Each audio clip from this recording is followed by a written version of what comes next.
Kisah ini dimulai di lingkungan beku yang diselimuti badai salju dahsyat. Ketika sekelompok besar orang berkumpul di sebuah lokasi yang dikenal sebagai tempat kepunahan, yang sejatinya merupakan lantai ke-8 dari sebuah menara raksasa. Di tengah hembusan angin es yang menggila, para prajurit bergerak serempak dengan formasi rapi, bersiap menaklukkan lantai ke-8 menara, dipimpin oleh seorang pria bertubuh kekar yang mengenakan mantel panjang berbulu coklat. Pria itu menghentikan seluruh pasukan tepat sebelum mereka maju, lalu memperingatkan mereka dengan suara tegas agar berhati-hati karena hari itu mereka berkumpul untuk menjatuhkan penjaga lantai ke-8, dan sedikit kelengahan bisa berujung pada kehancuran. Sosok tersebut adalah Kazuki Kyojo, seorang Guildmaster Blue Zone peringkat 6 yang reputasinya dikenal luas.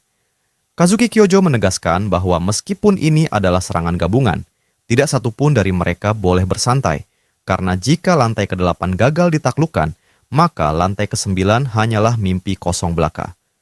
Para prajurit mendengarkan dengan tenang sambil tetap menjaga barisan, hingga tiba-tiba mereka membuka jalan bagi seseorang yang datang, membuat Kazuki Kyojo terkejut melihat siapa yang memutuskan untuk muncul.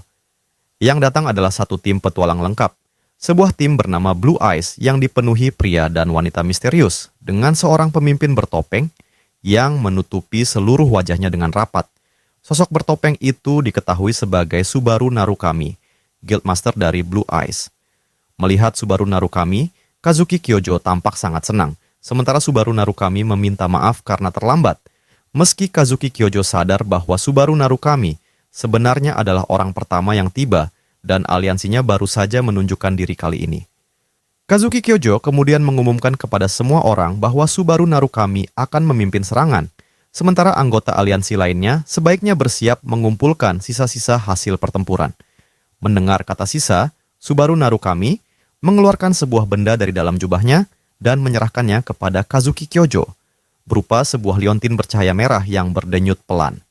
Saat Kazuki Kyojo membaca deskripsinya, terungkap bahwa benda itu adalah artefak legendaris bernama Berkat Malaikat Agung, yang memiliki syarat level di atas 50 dan mampu memulihkan 50% kelelahan secara instan saat kelelahan mencapai 100%, meskipun hanya dapat digunakan satu kali. Kazuki Kyojo terkejut menerima artefak seberharga itu, namun Subaru Narukami mengatakan bahwa ia ingin memastikan serangan ini berhasil apapun yang terjadi, dan jika terjadi kesalahan, Kazuki Kyojo setidaknya memiliki rencana cadangan. Kazuki Kyojo mengakui bahwa ia memang akan membutuhkannya, tetapi Subaru Narukami kemudian mengalihkan pembicaraan dengan menanyakan apakah Kazuki Kyojo ingin kembali ke bumi setelah pertempuran berakhir, sambil mengatakan bahwa liontin itu bisa dikembalikan nanti. Mata Kazuki Kyojo hampir berkaca-kaca, sementara Subaru Narukami menggoda bahwa jika ia tidak ingin kembali, maka ia boleh saja menyimpannya. Pada saat itu pula, suara gemuruh raksasa mulai mengguncang area, membuat kedua orang itu terkejut dan menoleh ke arah sumber suara. Sosok penjaga lantai ke-8 akhirnya menampakkan diri, dan Kazuki Kyojo segera memerintahkan semua orang untuk bersiap bertempur, mengungkap bahwa penjaga lantai ke-8 itu bernama Naga Hidra Tersegel, makhluk mengerikan berkepala banyak yang mampu mencabik manusia tanpa usaha berarti. Subaru Narukami menghina monster itu sebagai bajingan jelek sambil mulai mengaktifkan kemampuannya dan melesat maju untuk menyerang, ketika sistem memberitahunya bahwa energi petir sedang mengalir deras di seluruh tubuhnya. Subaru Narukami adalah individu tipe petir, dan amarahnya begitu membara hingga ia yakin hari itu adalah hari kematian Hidra. Menyadari serangan yang datang, Naga Hidra Tersegel mengamuk, membuka mulut-mulutnya, dan membentuk bola energi raksasa dari elemen air. Kazuki Kyojo memerintahkan semua orang untuk berlindung, namun Subaru Narukami menyatakan bahwa itu tidak perlu, karena ia sudah bersiap dengan pedangnya untuk menghadapi makhluk berkepala banyak itu. Saat serangan energi meluncur ke arah seluruh tim, Subaru Narukami menerjang sambil menghunus pedang petirnya, lalu membelah serangan tersebut tepat di tengah dengan kekuatan luar biasa, membuat Hydra raksasa yang berkali-kali lebih besar dari manusia-manusia kecil di hadapannya itu terkejut. Serangan ini bahkan mengejutkan Kazuki Kyojo yang tahu betul bahwa Subaru Narukami selalu bertindak berlebihan. Namun seluruh tim merasa puas melihat hasil dari latihan keras yang selama ini dijalani Subaru Narukami. Salah satu anggota tim ingin merebut serangan pertama, tetapi ia terlambat. Sementara seorang wanita dari tim Blue Eyes bertanya-tanya tentang benda yang sebelumnya diberikan Subaru Narukami kepada Kazuki Kyojo. Subaru Narukami hanya menjawab bahwa ia akan mengetahuinya nanti, lalu bertanya kepada seluruh tim apakah mereka sudah siap, karena mereka harus membunuh monster laut Hydra terkutuk itu, dan seluruh tim pun bersiap dengan kekuatan yang melonjak. Mereka sadar bahwa satu-satunya jalan adalah menerobos neraka lantai ke-8 ini. Dari belakang, Kazuki Kyojo mengamati semuanya dalam diam, hingga senyum sinis terbit di wajahnya ketika ia bergumam tentang penampilan mereka yang seolah memainkan peran sebagai sahabat karib.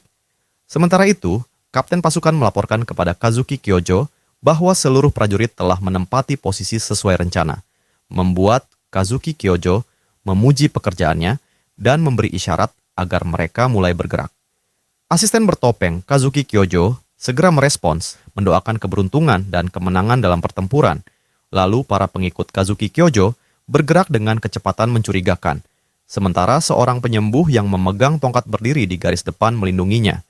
Kekacauan pun meledak ketika semua pihak bentrok dengan naga raksasa yang memenuhi arena dengan raungan dan serangan brutalnya, saat seorang petarung wanita yang gesit melesat maju sambil memarahi rekan-rekannya agar tidak menyisakan sedikit pun tenaga dan menyerang dengan seluruh kekuatan. Lalu dengan ringan menyayat tubuh monster itu seolah hanya berjalan santai. Di sisi lain, seorang penyihir es menggerutu tentang tekanan dan ketegangan luar biasa yang mereka rasakan dalam pertempuran ini. Sementara di tengah hiruk-pikuk pertempuran, seorang prajurit yang diselimuti energi merah menerjang ke depan sambil bertaruh dengan rekan-rekannya tentang siapa yang akan memberikan kerusakan terbesar, lalu menghantamkan serangan langsung yang dahsyat ke tubuh monster.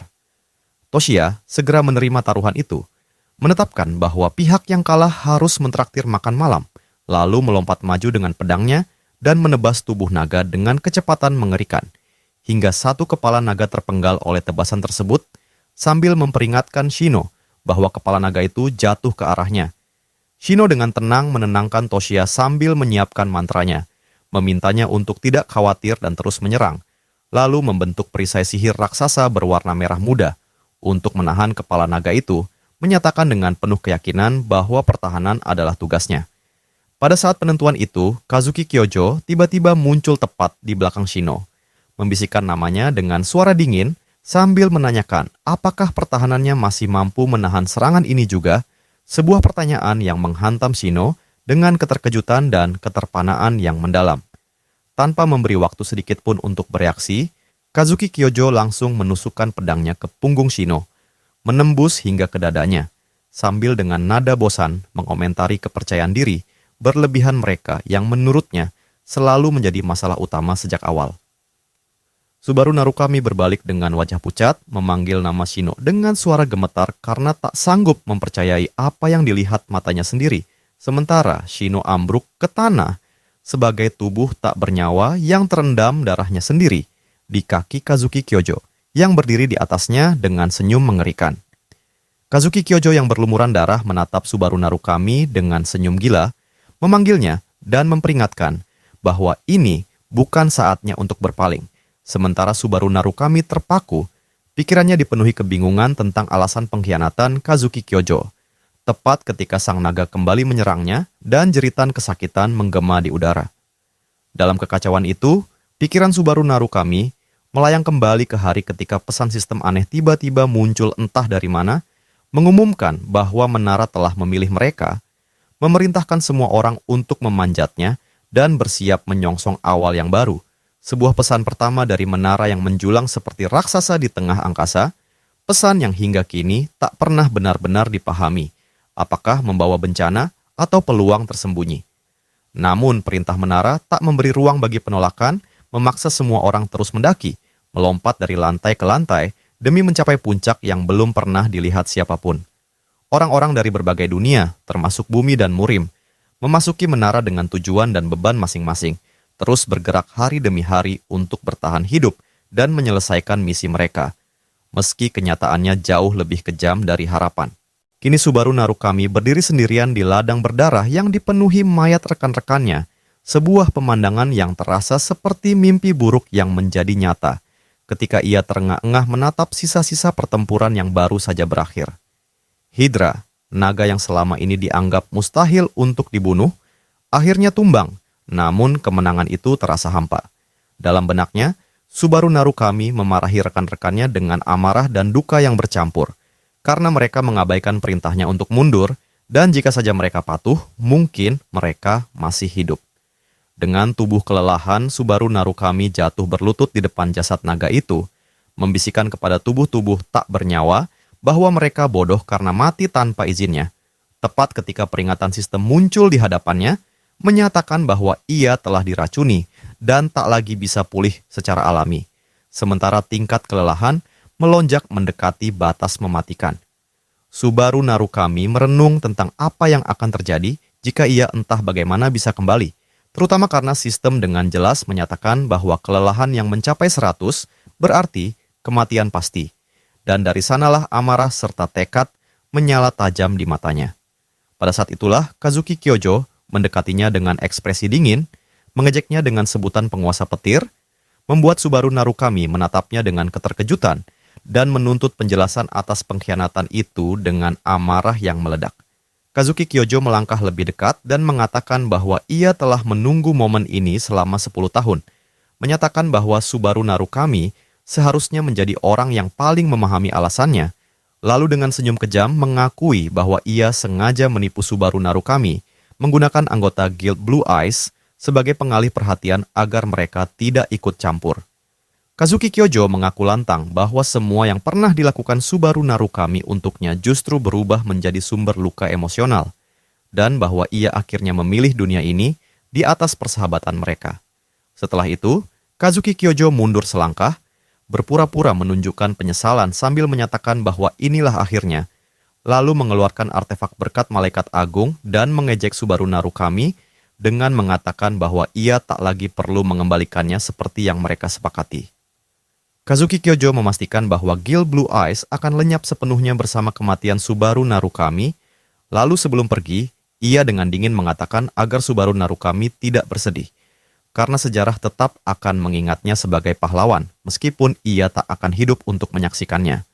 Subaru Narukami membalas dengan senyum sarkastik yang berlumur darah, menyatakan bahwa Kazuki Kyojo hanya mendengar apa yang ingin ia dengar, dan meski Subaru Narukami tahu bahwa peluang untuk bertahan hidup kini nyaris mustahil, ia menolak mati dengan berlutut. Dengan sisa kekuatan terakhirnya, Subaru Narukami bergerak, membuat Kazuki Kyojo membeku dalam keterkejutan saat melihatnya. Ketika Subaru Narukami perlahan berdiri kembali sambil menggenggam kipas legendaris yang mampu menciptakan badai dahsyat. Tanpa memberi penjelasan apapun kepada Kazuki Kyojo, Subaru Narukami mengayunkan kipas itu, dan kilau di matanya menunjukkan tekad untuk menggunakan 4 muatan tersisa demi mengubah segalanya, teringat pada 4 anggota guild yang masih hidup di belakangnya.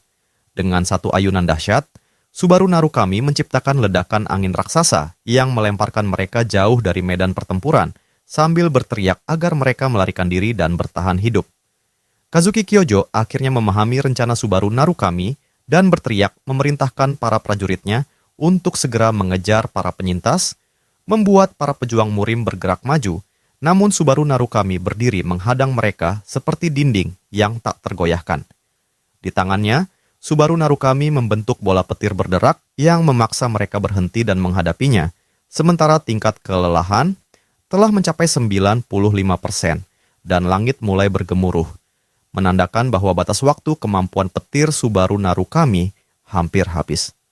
Pada puncak ketegangan itu, sebuah pilar petir emas raksasa menghantam turun dari langit, mengubah seluruh medan pertempuran menjadi badai listrik yang mengamuk tanpa ampun. Kazuki menyaksikan semua itu dengan senyum tegang, menyebut Subaru sebagai sosok keras kepala yang menolak menyerah meski jelas berada di ambang kehancuran. Saat tingkat kelelahan Subaru telah mencapai 96%, Subaru Narukami menerjang ke depan dengan tubuh yang memancarkan aura mematikan, sambil bertanya dalam hati imbalan apa yang dijanjikan Kazuki hingga para prajurit ini mau mempertaruhkan nyawa mereka melawan dirinya yang jauh lebih berbahaya. Berdiri sendirian di hadapan gelombang musuh, Subaru Narukami memperingatkan mereka bahwa harga untuk menyerangnya adalah kematian. Dan dengan mata yang bersinar tajam, Meski tubuhnya penuh luka dan darah, Subaru Narukami menyatakan bahwa tidak seorang pun diizinkan pergi tanpa izinnya. Para prajurit segera menyadari bahwa jalan keluar telah tertutup, dan dengan teriakan histeris mereka menyerbu Subaru Narukami dengan senjata terangkat. Subaru Narukami menahan dan membalas setiap serangan dengan teknik sempurna, meski ia tahu para prajurit ini bukan lawan lemah yang mudah dijatuhkan. Ketakutan terbesarnya adalah jika Kazuki turun tangan, karena itu akan mengakhiri segalanya dalam sekejap. Namun, Subaru Narukami tetap merasa sedikit lega karena ia tahu rekan-rekannya telah berhasil menciptakan jarak yang cukup jauh. Ketika tingkat kelelahan naik ke 97%, Subaru Narukami menyadari bahwa ia tidak bisa lagi memperpanjang pertempuran ini. Dengan satu tebasan lagi, ia bertahan sambil menahan rasa sakit, hingga kelelahan melonjak ke 98% dan sebuah hantaman berat tiba-tiba membuat tubuhnya kehilangan keseimbangan. Para prajurit segera memanfaatkan celah itu, mengepung Subaru Narukami dan menghujaninya dengan tusukan dari segala arah. Darah muncrat ke udara bercampur teriakan, dan tak lama kemudian mereka bersorak merayakan kemenangan, yakin bahwa Subaru Narukami akhirnya telah mati. Namun dari balik debu dan kabut darah, suara Subaru Narukami bergema dengan tenang, mempertanyakan siapa yang sebenarnya mereka pikir telah mereka bunuh. Mata Subaru Narukami kembali terlihat bersinar dengan cahaya emas yang menakutkan, lalu petir meledak keluar dari tubuhnya dalam semburan dahsyat yang menyetrum setiap prajurit di sekelilingnya dan melemparkan mereka ke udara seperti boneka tak bernyawa. Tubuh-tubuh para penyerang runtuh mengelilingi Subaru Narukami, dan pada akhirnya Subaru Narukami jatuh berlutut, benar-benar kehabisan tenaga. Para prajurit yang tersisa mundur dengan wajah pucat, berbisik ketakutan bahwa Subaru Narukami adalah monster sejati, sosok yang terus jatuh berkali-kali namun menolak untuk mati. Dari kejauhan, Kazuki menyaksikan dengan senyum dingin, mengejek gagasan bahwa kisah Subaru Narukami akan berakhir dengan cara semudah ini. Pada saat itu, tingkat kelelahan Subaru Narukami naik menjadi 99% dan sebuah peringatan merah terang muncul di hadapannya, menyatakan bahwa mencapai 100% berarti kematian seketika. Mengumpulkan sisa energi terakhirnya, Subaru Narukami menatap Kazuki dengan tajam dan mengingatkannya bahwa jika ada satu orang yang seharusnya mengetahui kebenaran, maka orang itu adalah Kazuki, karena Subaru Narukami selalu menang pada akhirnya. Dengan teriakan lantang yang menyatakan kemenangan, Subaru Narukami melemparkan tombak terakhirnya. Senjata yang diselimuti petir ganas melesat lebih cepat dari yang bisa ditangkap mata. Kazuki menggenggam artefak berkah Malaikat Agung dengan penuh keyakinan bahwa perlindungan itu akan menjamin keselamatannya. Bahkan sempat melontarkan belasungkawa palsu kepada Subaru Narukami. Namun semua kata itu terhenti ketika tombak tersebut menghantam permata artefak itu secara langsung, menghancurkannya dan meremukkan satu-satunya pelindung Kazuki. Penglihatan Subaru Narukami mulai meredup, tetapi ia merasa puas karena ia tidak perlu menyaksikan Kazuki mati untuk tahu bahwa serangannya tepat sasaran. Saat kegelapan menelannya, Subaru Narukami bertanya dengan bingung apa yang kini menantinya. Apakah ia akan terperangkap selamanya dalam kehampaan ini? Keheningan itu tiba-tiba dipecahkan oleh bau busuk yang menyengat disertai suara-suara aneh, memaksa Subaru Narukami membuka matanya dengan susah payah, hanya untuk mendapati dirinya terselip di dalam sebuah tempat sampah logam di gang yang kotor. Subaru Narukami tak bisa menahan diri untuk bertanya, apakah tempat menjijikan ini adalah neraka? Di hadapan Subaru Narukami, sebuah layar status berwarna biru muncul, menampilkan nama yang sama sekali tidak ia kenali, Subaru Hasu level 1, membuat Subaru Narukami menatapnya dengan tak percaya. Sesaat kemudian, potongan-potongan ingatan mengalir kembali, memperlihatkan sekelompok pemuda yang mengejeknya sebagai orang bumi dengan statistik lemah, menertawakannya sambil menyuruhnya setidaknya mencoba menjadi setengah sehebat Subaru Narukami legendaris dari 20 tahun sebelumnya. Subaru membeku ketika sebuah suara di dalam benaknya mengatakan bahwa dirinya telah mati 2 dekade lalu, dan ketika ia menatap pecahan kaca di dekatnya, ia tersentak menyadari bahwa wajah yang memantul bukanlah wajahnya. Dihantam kebingungan yang luar biasa, Subaru Narukami bertanya-tanya, apakah semua ini hanyalah mimpi buruk? Dengan panik Subaru Narukami terhuyung keluar dari tempat sampah, terjatuh ke tanah sambil terengah-engah. lalu melihat sebuah perangkat tablet di sampingnya yang ternyata adalah player kit. Berharap mendapatkan jawaban, Subaru Narukami segera mencari informasi tentang Blue Eyes Guild dan hasil pencarian menyebutkan bahwa sebuah kelompok bernama Blue Zone kini dianggap sebagai penerusnya. Meski banyak yang mempertanyakan mengapa kelompok itu begitu lemah, meski mengklaim mengikuti warisan Subaru Narukami. Saat menelusuri berita, Subaru Narukami tiba-tiba membeku ketika melihat sebuah pernyataan resmi yang dikeluarkan oleh Guildmaster Kazuki yang tengah bersiap menghadapi turnamen mendatang. Subaru Narukami bergumam tak percaya, dan ketika ia melihat foto yang terlampir, ia mendapati Kazuki dengan wajah yang lebih tua dan sebuah penutup mata, bukti bahwa sang pengkhianat telah selamat dari pertempuran terakhir mereka. Gelombang kenangan lama pun menyapu Subaru Narukami, membawanya ke suatu malam ketika ia dan Kazuki duduk bersama di atap sebuah gedung, saat Kazuki mengakui keinginannya untuk meninggalkan Blue Eyes Guild sambil mengatakan bahwa mereka sebenarnya tidak pernah benar-benar menjadi musuh.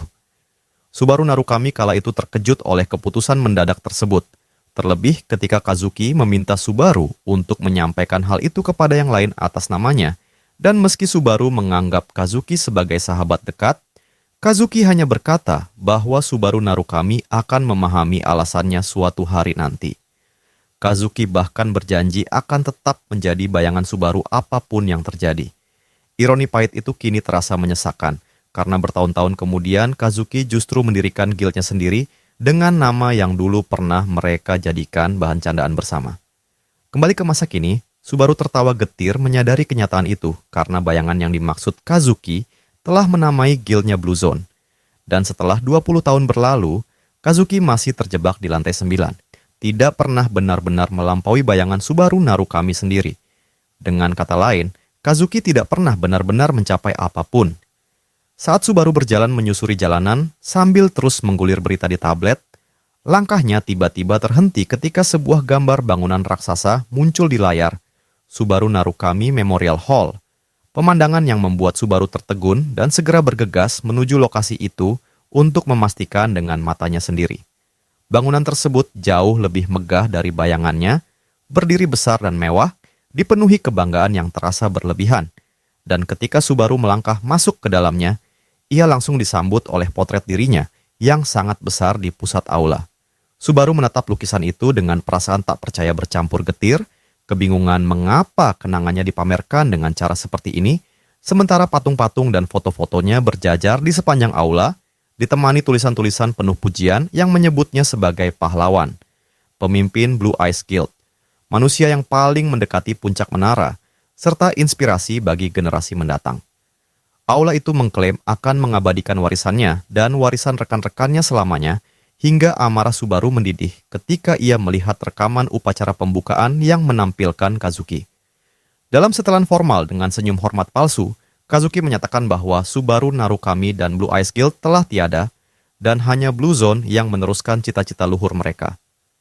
Tubuh Subaru bergetar oleh amarah, ingin berteriak agar Kazuki berhenti berbohong, karena kebencian di dalam dirinya kini semakin membara. Menyadari bahwa Kazuki tidak puas hanya dengan membunuhnya, tetapi juga memanfaatkan kematiannya, memutarbalikkan ingatannya, dan menobatkan dirinya sendiri sebagai penerus Subaru Narukami. Dengan suara lirih penuh tekad, Subaru berjanji bahwa dirinya akan menjadi mimpi buruk terbesar yang paling ditakuti Kazuki. Rekaman itu terus berlanjut ketika Kazuki dengan yakin menyatakan bahwa Subaru Narukami tidak akan pernah kembali, namun akan selalu dikenang, dan Subaru melangkah mendekat ke layar, menatap wajah Kazuki yang terproyeksi, sambil menegaskan bahwa ia akan menulis ulang seluruh sejarah palsu ini. Subaru berdiri tegak dengan tatapan tajam penuh tekad, bersumpah tidak akan pernah lagi membiarkan Kazuki mempermainkannya atau memelintir kebenaran, dan bahwa ia tidak akan menyia-nyiakan kehidupan kedua yang tak terduga ini. Saat Subaru Narukami masih tenggelam dalam pikirannya, seorang bocah laki-laki menabraknya dari belakang hingga terjatuh, membuat Subaru refleks membungkuk untuk menolong dan menanyakan apakah bocah itu terluka.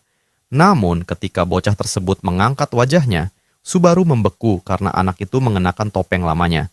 Sebelum Subaru sempat berkata apapun, kedua orang tua bocah itu berlari menghampiri sambil memanggilnya Minato dan memastikan keadaannya, dan Subaru menenangkan mereka dengan mengatakan bahwa itu hanya benturan ringan. Meski yang benar-benar mengguncangnya adalah pemandangan berikutnya, bukan hanya keluarga Minato, tetapi seluruh kerumunan di sekitarnya mengenakan topeng yang sama, topeng Subaru Narukami. Ada yang menggenggamnya dengan penuh hormat, ada yang memakainya dengan kebanggaan, seolah-olah mereka sedang mengikuti sebuah ritual suci. Subaru mengusap wajahnya dengan tak percaya, karena kemanapun ia memandang, orang-orang memuja topeng yang dulu ia gunakan dalam pertempuran. Kenangan akan kata-kata ejekan Kazuki kembali menghantam benaknya. Klaim bahwa Subaru Narukami akan tetap menjadi pahlawan abadi bahkan setelah kematian, dan kini Subaru memahami kebenaran pahit di baliknya. Kazuki telah menulis ulang sejarah, mengubah warisan Subaru Narukami menjadi legenda yang terdistorsi sambil menyembunyikan pengkhianatannya sendiri. Pandangan Subaru tertuju pada sebuah potret besar menyerupai altar, menampilkan dirinya mengenakan topeng, dikelilingi lilin dan bunga, tampak seperti persembahan pemakaman megah bagi seorang.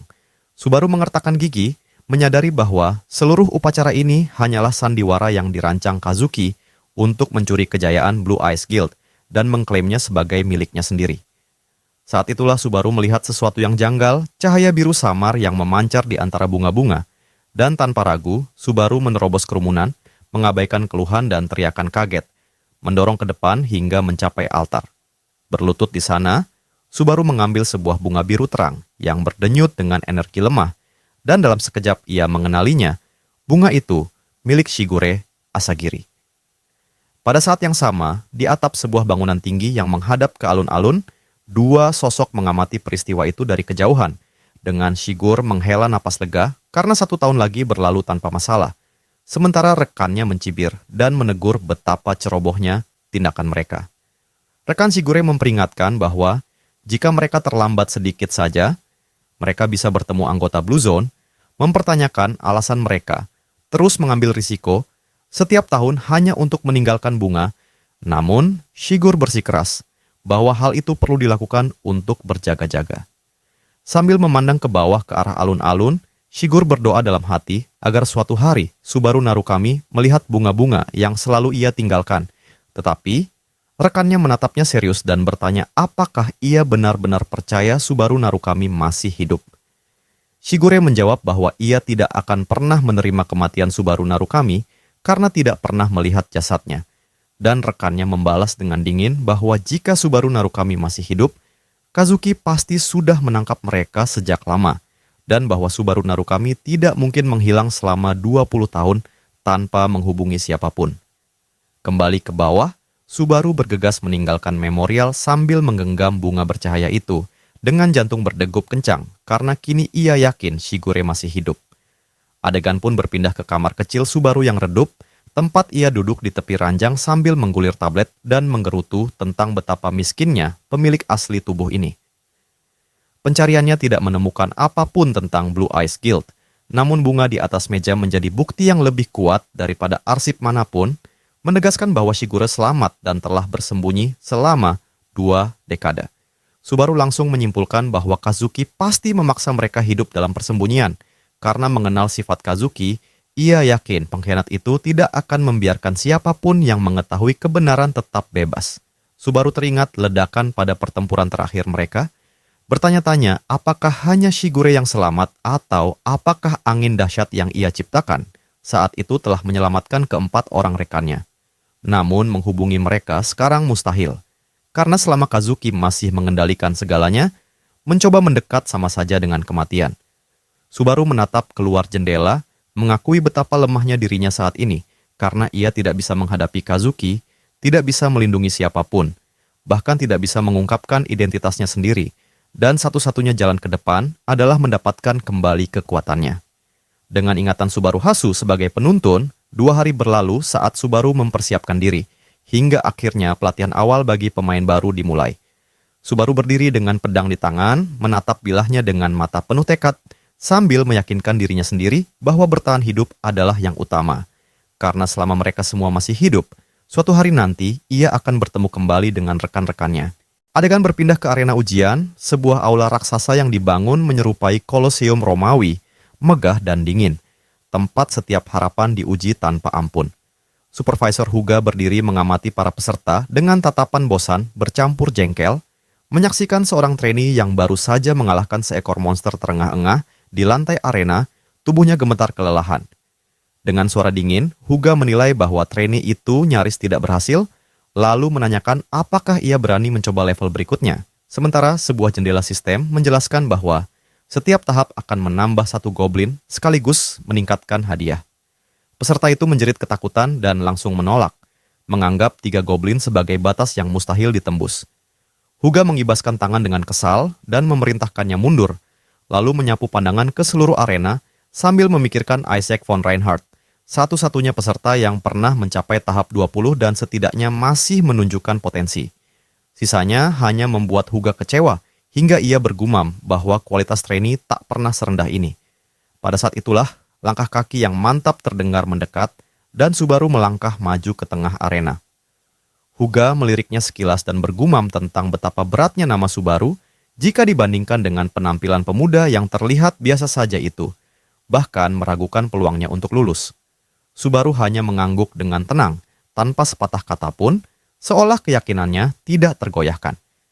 Begitu sistem memunculkan 2 goblin, Huga mulai mengumumkan dimulainya ujian, namun kata-katanya terputus oleh hembusan angin dahsyat yang melesat melewatinya. Huga menoleh tajam dengan wajah terkejut karena sesuatu baru saja bergerak lebih cepat dari yang mampu ia lihat. Dalam sekejap, Subaru sudah berdiri di tengah arena dengan senyum penuh kepercayaan diri, sementara darah menetes di sekelilingnya. Subaru sadar bahwa 2 hari yang ia habiskan untuk menguji tubuh ini tidaklah sia-sia, karena tubuh yang kini ia huni menyimpan kemampuan tersembunyi yang luar biasa. Ketika sistem menanyakan apakah ia ingin melanjutkan, Subaru menyetujuinya tanpa ragu, karena ia ingin menyelesaikan semuanya secepat mungkin. Huga hanya bisa menatap tak percaya ketika goblin demi goblin mati seketika, kepala mereka melayang di udara, hingga arena dengan cepat dipenuhi tumpukan mayat monster. Saat mengamati gerakan Subaru dengan saksama, Huga menyadari bahwa pemuda itu tidak bertarung secara membabi buta, melainkan memprediksi setiap serangan goblin beberapa langkah ke depan, sesuatu yang bahkan Huga sendiri tak mampu lakukan dengan presisi setinggi itu. Menatap ekspresi percaya diri Subaru, Huga berbisik bahwa bakat seperti ini mustahil ada, kecuali jika bocah itu adalah reinkarnasi Subaru Narukami sendiri. Subaru terus menebas para goblin dengan kecepatan mengerikan, darah memercik ke segala arah, hingga sebuah pesan sistem muncul mengumumkan bahwa ia telah menaklukkan tahap 49 dan menanyakan apakah ia ingin menghadapi bos terakhir. Subaru mengusap keringat di dahinya, matanya bersinar penuh gairah, lalu menerima tantangan itu. Tanah arena retak hebat ketika sebuah tangan raksasa menerobos keluar dan menghancurkan lantai, membuat batu-batu beterbangan saat bos menjulang tinggi muncul ke permukaan. Huga berteriak panik dan berlari maju, memaki Subaru sebagai orang bodoh, sambil mengingatkannya bahwa ia bukan Subaru Narukami yang asli dan akan mati jika terus maju. Subaru tetap berdiri tegak di tengah arena, dikelilingi tubuh goblin yang bergelimpangan, sementara Raja Goblin Raksasa menjulang di hadapannya dengan aura kemarahan yang seolah menampung semua pengorbanan dari 49 tahap sebelumnya. Dari tepi arena, Huga terus berteriak putus asa, memohon agar Subaru menyerah karena menghadapi Raja Goblin di level serendah ini hanyalah akan menemui ajal, meyakinkan dirinya sendiri bahwa tak ada bakat atau teknik yang mampu menjembatani perbedaan kekuatan fisik sebesar itu. Subaru memahami kenyataan tersebut dengan sangat jelas, menyadari bahwa statistiknya saat ini terlalu rendah untuk menembus kulit monster yang keras. Namun meski demikian, ia menolak mundur selangkah pun. Alih-alih mundur, Subaru justru melepaskan pedangnya dan membiarkannya jatuh ke tanah. Sebuah tindakan yang mendorong Huga ke ambang histeria karena mengira pemuda itu telah kehilangan akal dengan membuang satu-satunya senjata. Raja Goblin langsung menerjang dengan serangan menghancurkan untuk meremukannya. Namun monster itu tiba-tiba berhenti ketika menyadari sebuah jarum tipis telah menembus kakinya. Subaru berlutut tak jauh darinya dengan ekspresi tenang, memegang beberapa jarum tajam di sela jarinya, lalu dengan senyum mengejek menanyakan apakah makhluk raksasa itu terkejut. Subaru bergumam bahwa mereka bisa membuat taruhan sederhana tentang siapa yang akan tumbang lebih dulu, memperingatkan bahwa ia akan mengisi seluruh tubuh Raja Goblin dengan jarum sebelum monster itu sempat menyentuhnya. Dengan cahaya biru samar bersinar di matanya, Subaru bersiap melepaskan serangan yang telah ia rencanakan sejak pertama melangkah ke arena. Jarum-jarum itu melesat secepat kilat, menghantam mata dan wajah monster dengan akurasi sempurna, memaksa jeritan kesakitan yang mengerikan keluar dari tenggorokan Raja Goblin. Dalam keadaan buta dan dipenuhi amarah, monster itu mengayunkan kapak raksasanya secara liar, menghantam tanah tanpa arah, sementara Subaru bergerak ringan dan anggun di sekelilingnya, menghindari setiap hantaman seolah ia meluncur di udara. Saat mendarat, Subaru sempat mengamati lawannya dan mengingat pelajaran lama tentang gaya rotasi dan kekuatan lemparan. Pelajaran dari Rena yang dulu tak henti memarahinya karena tekniknya buruk, sambil menjelaskan bahwa bahkan pulpen sederhana bisa menjadi senjata mematikan jika dilempar dari pusat gravitasi yang tepat. Dengan menerapkan ajaran itu secara sempurna, Subaru menargetkan titik-titik lemah monster dengan presisi tak tertandingi. Setiap jarum menancap di tempat yang paling fatal, hingga Raja Goblin terhuyung keras. Darah mengalir dari leher dan tubuhnya. Wujudnya penuh jarum, seperti patung yang runtuh. Subaru berdiri dengan penuh keyakinan sambil menegaskan pada dirinya sendiri bahwa kekuatan lahir dari gaya rotasi dan bahwa akurasi tak mengenal keraguan. Lalu mengakui dalam hati bahwa teknik-teknik ini adalah ajaran Rena sejak lama, dan tanpa bimbingannya, ia tak akan pernah menguasainya sejauh ini. Sementara itu, Huga yang menyaksikan semua kejadian itu, merasakan seluruh pandangannya tentang ujian runtuh seketika, karena baru sekarang ia menyadari bahwa alasan mayat goblin dan senjata yang tersisa tidak menghilang, adalah karena tahap tersebut belum benar-benar berakhir. Sebuah fakta yang selama ini selalu ia anggap remeh. Sejak awal, Subaru sebenarnya telah menyadari keanehan itu dan diam-diam memanfaatkan jarum beracun yang terjatuh dari pertempuran-pertempuran sebelumnya sebagai senjata tersembunyi. Sebuah detail kecil yang luput dari perhatian siapapun kecuali dirinya. Keringat mengalir deras di wajah Hughes ketika ia akhirnya menyadari bahwa Subaru sama sekali tidak bertarung hanya dengan kemampuan pedang, melainkan mengandalkan perpaduan antara prediksi, teknik dan kecerdikan yang jauh melampaui apapun yang pernah ia saksikan sepanjang hidupnya. Dengan suara gemetar, Hughes bergumam bahwa menyebut Subaru sebagai seorang jenius bahkan tidak cukup untuk menggambarkan apa yang sedang ia lihat. Pada akhirnya, saat Raja Goblin mengembuskan napas terakhirnya, tubuh raksasa itu ambruk menghantam tanah dengan suara menggelegar yang menandai berakhirnya pertempuran.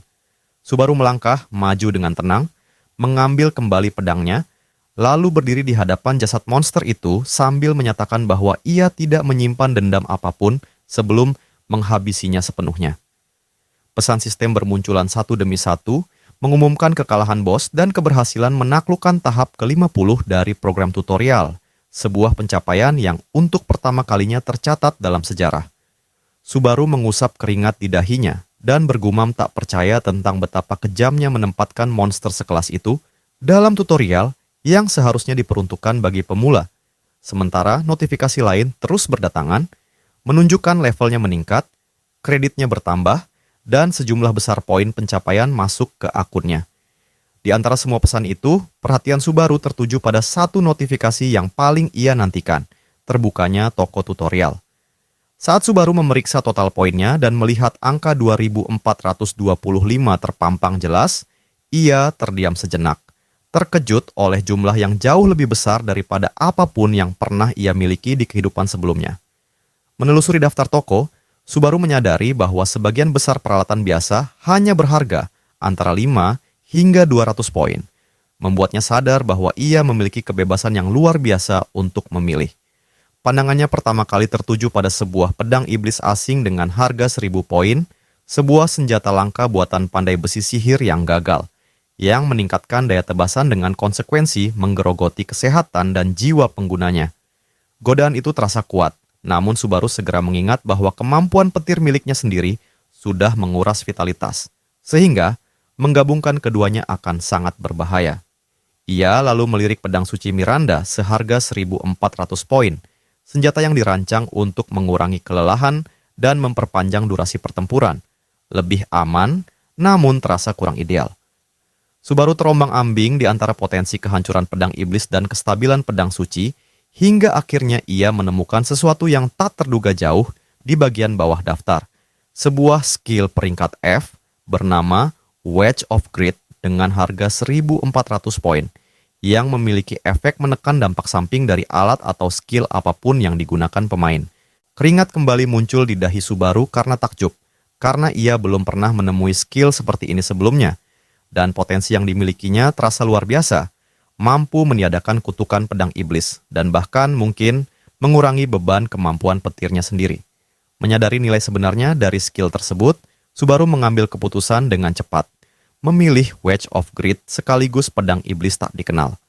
Setelah menghabiskan sebagian besar poinnya, Subaru memanggil pedang iblis itu dan mengujinya, menemukan bahwa sinergi antara senjata dan skill barunya berjalan persis seperti yang ia harapkan. Subaru lebih menyukai kombinasi fleksibel ini dibandingkan bergantung pada satu kemampuan tunggal. Hughes menyela dengan campuran pujian dan kebingungan, mengakui bahwa kompatibilitas item Subaru tampak luar biasa. Namun ia sendiri tidak dapat memahami mengapa Subaru membeli skill aneh yang terlihat tidak berguna tersebut. Subaru menghela napas dengan jelas menunjukkan kebosanan dan bertanya, apakah Hughes benar-benar mengharapkan dirinya menjelaskan setiap detail kecil. Tersinggung oleh nada itu, Hughes memarahinya hingga Subaru segera berpura-pura gemetar dan meminta maaf, mengaku kesulitan berbicara secara formal. Hughes memaksa dirinya menenangkan emosi, mengira sikap kurang ajar itu hanyalah akibat kelelahan. Subaru melirik supervisor tua itu dan tiba-tiba teringat masa lalu, menyadari bahwa penggemar muda yang dulu terseduh-seduh meminta tanda tangannya kini telah tumbuh menjadi pengawas ujian yang keras dan cerewet. Dulu, Hughes kecil mendekat dengan penuh antusias dan meminta Subaru menuliskan namanya, dan Subaru melakukannya tanpa menyadari bahwa anak itu suatu hari akan terus-menerus menguliahinya soal moral dan mengeluhkan generasi muda yang dianggap tak berdisiplin. Dalam benak Subaru, ia hanya berpikir bahwa zaman memang telah berubah, sama seperti jumlah rambut yang tersisa di kepala Hughes. Semakin Hughes mengomel, semakin Subaru mengabaikannya, hingga saat ditanya lagi alasan memilih skill tersebut, Subaru menghindari pertanyaan dengan menyatakan bahwa kerahasiaan ujian melarangnya menjawab.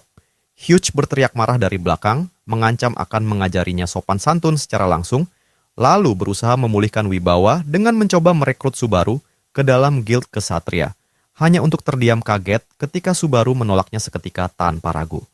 Sebuah prompt system muncul di hadapan Subaru, menanyakan apakah ia ingin berpindah ke lantai kedua, dan ketika Hughes berusaha mengejarnya sambil berteriak agar ia berhenti, Subaru sama sekali tidak menghiraukannya dan menghilang begitu saja setelah menerima prompt tersebut.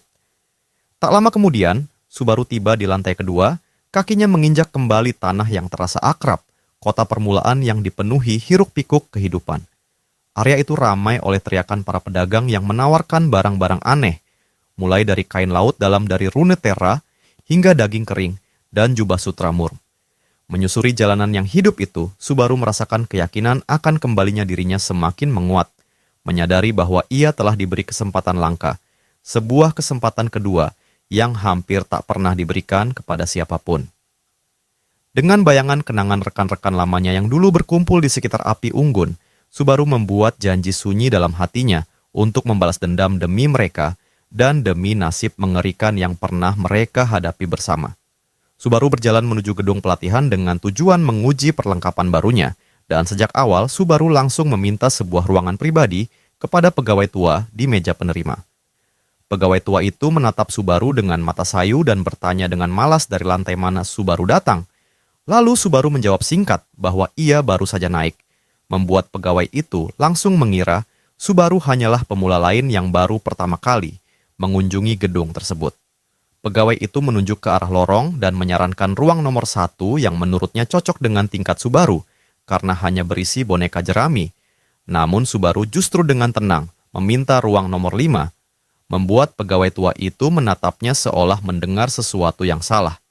Dengan nada sungguh-sungguh, pegawai itu memperingatkan Subaru bahwa memilih ruang dengan tingkat setinggi itu hanya akan membuang uang dan menyarankannya kembali ke ruang pertama, tetapi Subaru berterima kasih atas peringatannya dan tetap bersikeras menyewa ruang 5 selama 30 menit. Setelah membayar 50 kredit, Subaru berjalan menyusuri lorong, sementara pegawai tua itu berteriak dari belakang bahwa ia tidak akan mengembalikan uang jika Subaru menyerah di tengah jalan. Bahkan menyebut Subaru sebagai pahlawan sok-sokan dengan suara lirih. Subaru melangkah melewati ruang-ruang pelatihan yang tingkat kesulitannya meningkat seiring nomor ruangan. Ruang pertama berisi boneka, ruang kedua dipenuhi material yang lebih padat, dan ruang ketiga dipenuhi batu besar. Membuat para pengunjung lain memandang Subaru dengan tatapan meremehkan saat ia terus melangkah ke ruangan yang lebih tinggi. Subaru menutup pintu besi ruang 5 dan berdiri di bawah cahaya redup, menenangkan napasnya sebelum memulai. Subaru menarik pedang iblis tak dikenal itu, dan begitu sistem mengenalinya, bilah pedang tersebut memancarkan cahaya merah redup yang segera disusul oleh ledakan energi merah tua yang masif, menyebar ke segala arah sambil dengan rakus menyedot kesehatan dan mana Subaru demi melonjakkan kekuatan fisiknya secara brutal. Dalam sekejap, skill Wedge of Grit milik Subaru aktif untuk menahan efek pantulan dan memulihkan sebagian kesehatan yang terkuras. Tetapi pada level 1, skill itu tidak mampu sepenuhnya menahan reaksi balik pedang tersebut, membuat kelelahan Subaru meningkat dengan cepat. Subaru langsung memahami bahwa level skill saat ini terlalu lemah untuk menahan nafsu pedang itu, karena pedang iblis tersebut terus menarik kehidupan dari tubuh Subaru dengan lapar. Namun, setiap tetes yang diambil justru menggandakan kekuatannya. Subaru mengatupkan rahangnya, menyadari bahwa ia telah mencapai batas toleransi tubuhnya untuk saat ini, tetapi karena hasil ini sesuai dengan perkiraannya, Subaru tanpa ragu menghabiskan 10.000 kredit untuk meningkatkan Wedge of Grit. Skill itu naik ke level 2, dan peningkatan berikutnya menuntut 20.000 kredit. Namun peningkatan tersebut langsung terasa, karena efek pantulan kini lebih tertahan, meski pedang masih menggerogoti kesehatannya. Aliran kekuatan mentah di dalam tubuh Subaru melonjak jauh lebih dahsyat, dan Subaru menyatakan eksperimen ini berhasil ketika ia melompat ke udara dengan pedang bercahaya terangkat, siap menguji daya hancurnya. Di luar ruangan, pegawai tua itu hampir tertidur di kantor yang sepi ketika tiba-tiba pintu ruang 5 terbuka dan Subaru melangkah keluar, membuatnya terlonjak ketakutan seolah melihat halusinasi. Pegawai itu menatap jam dan bergumam tidak percaya bahwa Subaru baru berada di dalam selama kurang dari 10 menit, lalu bergegas menuju ruang tersebut sambil memanggil untuk memastikan Subaru benar-benar telah keluar, sebelum membuka pintu dengan hati-hati. Pemandangan di dalam membuatnya membeku. Seluruh ruangan hancur lebur, dinding retak, lantai terkoyak, dan bahkan batu latihan raksasa terbelah dua dengan potongan yang sempurna, membuat pegawai tua itu berdiri gemetar tanpa mampu memahami apa yang telah terjadi di dalam. Di tempat lain, Subaru terbangun di kamar hotelnya, meregangkan tubuh sambil bertanya-tanya berapa lama ia tertidur, karena tubuhnya masih terasa sedikit kaku. Kemudian Subaru duduk di lobi hotel sambil menyeruput kopi dan mengenang eksperimennya dengan pedang terkutuk tersebut, menyadari bahwa jika senjata itu bukan senjata sihir, dampaknya akan jauh lebih mengerikan, namun bebannya berkurang drastis berkat sinergi dengan Wedge of Grit. Subaru meninjau statusnya dan melihat level 10 yang sederhana dengan statistik fisik yang rendah, lalu mengakui bahwa dalam kondisi normal, ia bahkan tidak akan mampu mengangkat pedang tersebut. Mengingat latihan tadi, Subaru merasa puas melihat betapa sempurnanya kerjasama antara pedang dan skill itu, bahkan membayangkan betapa mengerikannya kombinasi tersebut ketika nanti ia mencampurkan elemen petir. Rasa percaya diri Subaru langsung memudar saat ia memeriksa sisa saldo kreditnya yang hanya tinggal sekitar 50 kredit. Jumlah yang bahkan tidak mendekati 20.000 kredit yang dibutuhkan untuk peningkatan berikutnya, membuat Subaru menghela napas putus asa dan bertanya-tanya, apakah tubuh ini memang selalu hidup dalam kemiskinan? Pikiran Subaru terputus oleh sapaan keras yang menggema di lobi, dan Subaru menoleh untuk melihat seorang pemuda bertelinga kucing yang sedang melakukan siaran langsung dengan penuh semangat berlebihan, menceritakan petualangannya di lantai 2 dan hari-hari awalnya di dalam menara. Tak lama kemudian, sebuah donasi 1.000 kredit muncul di layar, membuat sang streamer itu bersorak dramatis. Dan dalam kegembiraannya, ia menumpahkan kopi panas ke tubuhnya sendiri, namun berpura-pura menghadapinya dengan ramah demi mengesankan para penonton. Subaru menatapnya dengan wajah tak percaya, bertanya-tanya apakah dunia benar-benar telah menjadi gila, Lalu karena penasaran Subaru mencari informasi tentang era siaran langsung dan mengetahui bahwa 1 dari 3 pemain mengandalkan streaming untuk mendapatkan poin. Subaru menyadari bahwa pria itu pada dasarnya mengemis melalui pertunjukan dan mulai bertanya-tanya apakah begitulah cara para pemain bertahan hidup. Belum sempat Subaru melanjutkan bacaannya, sebuah suara yang terasa familiar memanggil namanya, dan Subaru berbalik untuk melihat seorang pria muda berpakaian elegan mendekatinya, berbicara seolah mereka bertemu secara kebetulan, menanyakan apakah Subaru juga baru saja naik dan di mana ia menginap. Tubuh Subaru bereaksi dengan sensasi aneh, bukan sekadar kesal, melainkan reaksi naluriah, seolah pemilik tubuh asli memiliki hubungan buruk dengan pria ini. Pria itu berbicara dengan arogansi dingin, memperingatkan Subaru agar tidak mengabaikannya seakan ia sedang berbicara pada udara kosong. Dan saat Subaru mengamatinya, ia menyadari bahwa ketidaknyamanan yang muncul bukan hanya rasa jengkel, melainkan sesuatu yang lebih dalam, yang sepenuhnya terpicu ketika pria itu memperkenalkan dirinya sebagai Isaac. Subaru menjawab kaku bahwa ia baru saja naik, dan Isaac tertawa sinis sambil mengatakan bahwa ia tidak pernah menyangka orang selemah Subaru bisa bertahan dari tutorial karena ia mengira Subaru akan mati dimakan goblin pertama yang melihatnya. Pada saat itu, ingatan Subaru Hasu yang asli membanjiri pikiran Subaru, menampilkan dengan jelas adegan lama ketika Subaru muda gemetar di hadapan Isaac yang menuntut tahu mengapa Subaru bersikap begitu penakut, memarahinya dengan kejam, menuduhnya berusaha menenangkannya dengan wajah kosong, hingga menghina Subaru dengan mengatakan bahwa bahkan namanya saja sudah mengganggu, menyebutnya gagal dalam tugas paling sederhana, sambil menuduhnya mencari belas kasihan dengan statusnya sebagai yatim piatu.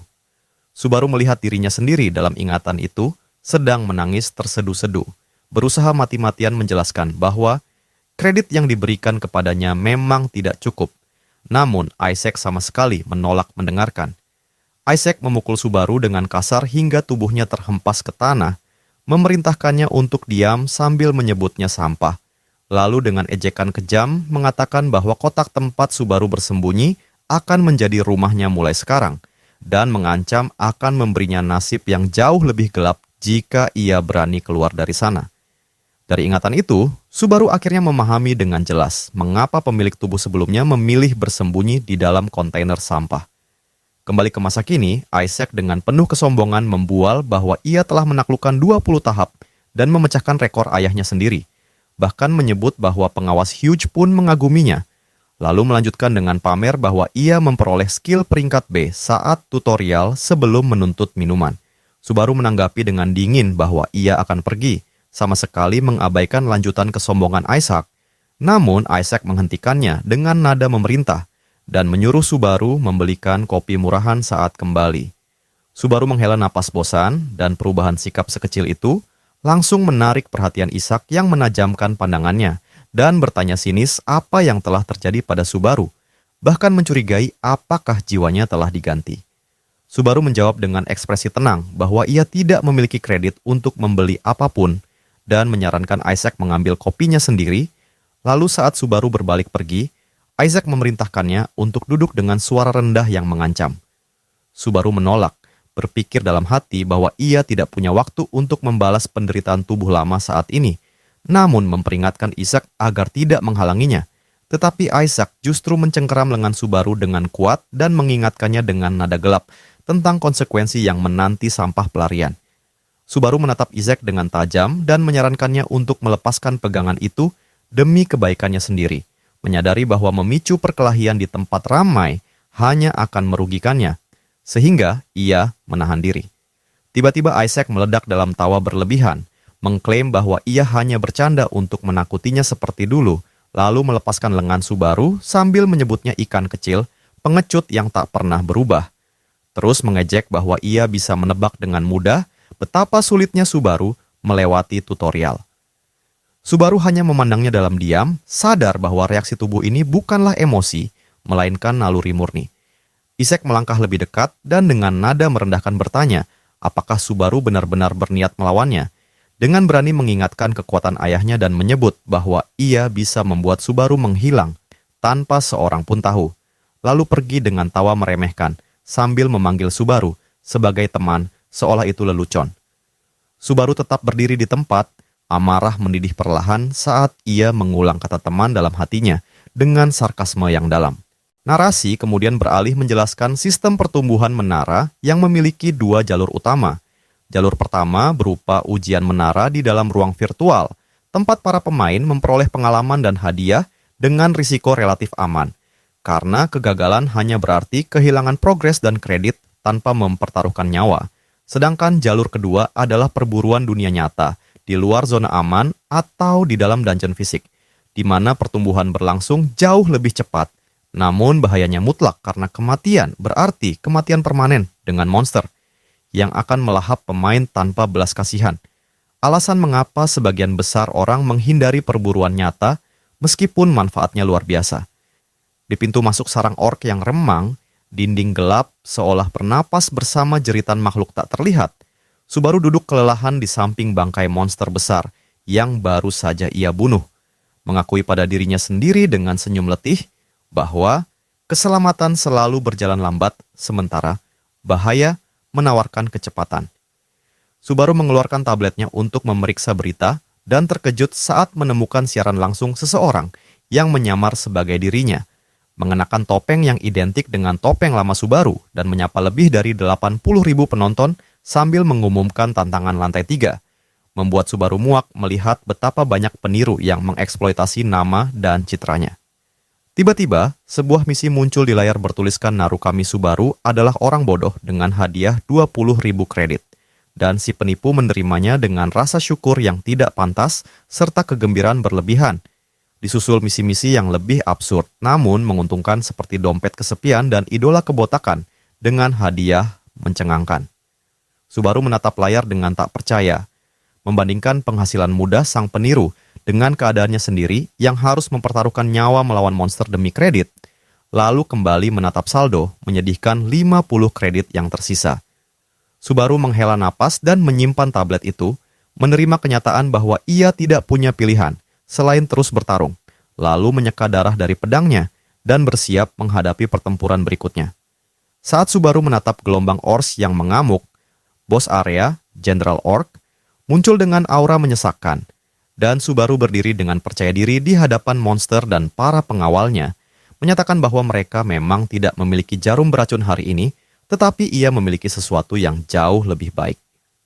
Subaru mengaktifkan Wedge of Grit, membiarkan pedang menyedot kesehatannya untuk memperkuat kekuatannya, tersenyum liar namun terkendali sambil menyatakan bahwa ia tidak punya waktu untuk disia-siakan, lalu melompat tinggi dan menghancurkan tengkorak salah satu orc dengan injakan kakinya, memulihkan sebagian kesehatan dan stamina mentalnya.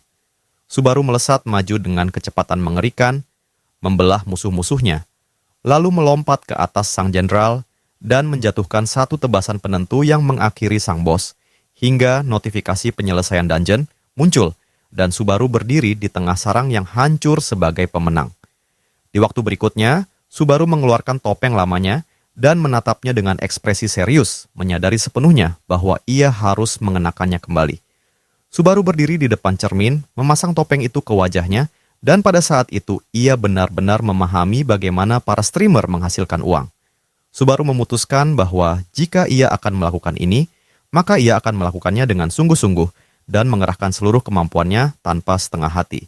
Subaru menyiapkan sebuah siaran dengan judul Narukami Subaru, dan siaran itu seketika memicu kegaduhan di dalam markas besar Southern Entertainment Company. Di dalam gedung Southern Entertainment Company, seorang pegawai perempuan menatap layar siaran dengan wajah penuh kejengkelan, hingga tiba-tiba ia menjerit kaget. Seorang rekan kerjanya segera berlari menghampiri dan menanyakan apa yang terjadi, dan pegawai perempuan itu menunjuk layar dengan ekspresi tak percaya. Ia memaki dan meluapkan emosinya, tidak sanggup menerima kenyataan bahwa seseorang telah menyelesaikan misi yang nyaris mustahil. Misi yang selama ini hanya pernah diselesaikan oleh 5 pemain saja.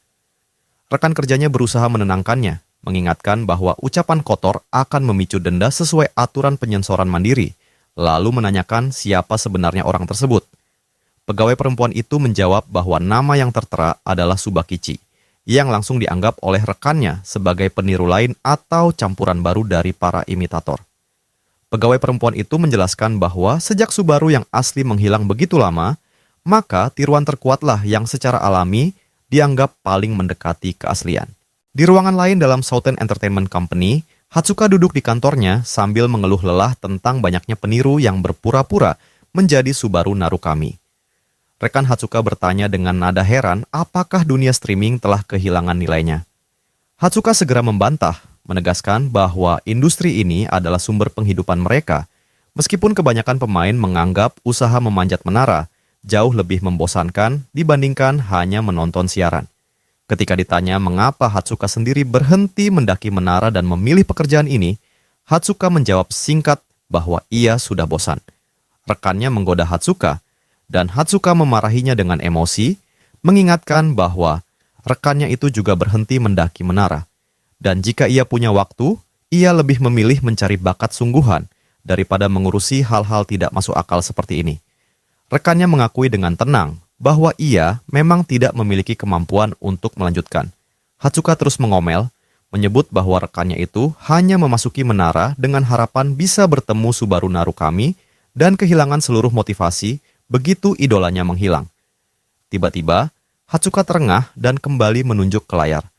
Rekannya bergegas mendekat dan bertanya, apakah Hatsuka menemukan streamer aneh lainnya. Hatsuka memperlihatkan sebuah siaran baru dari seseorang yang mengenakan pakaian Subaru.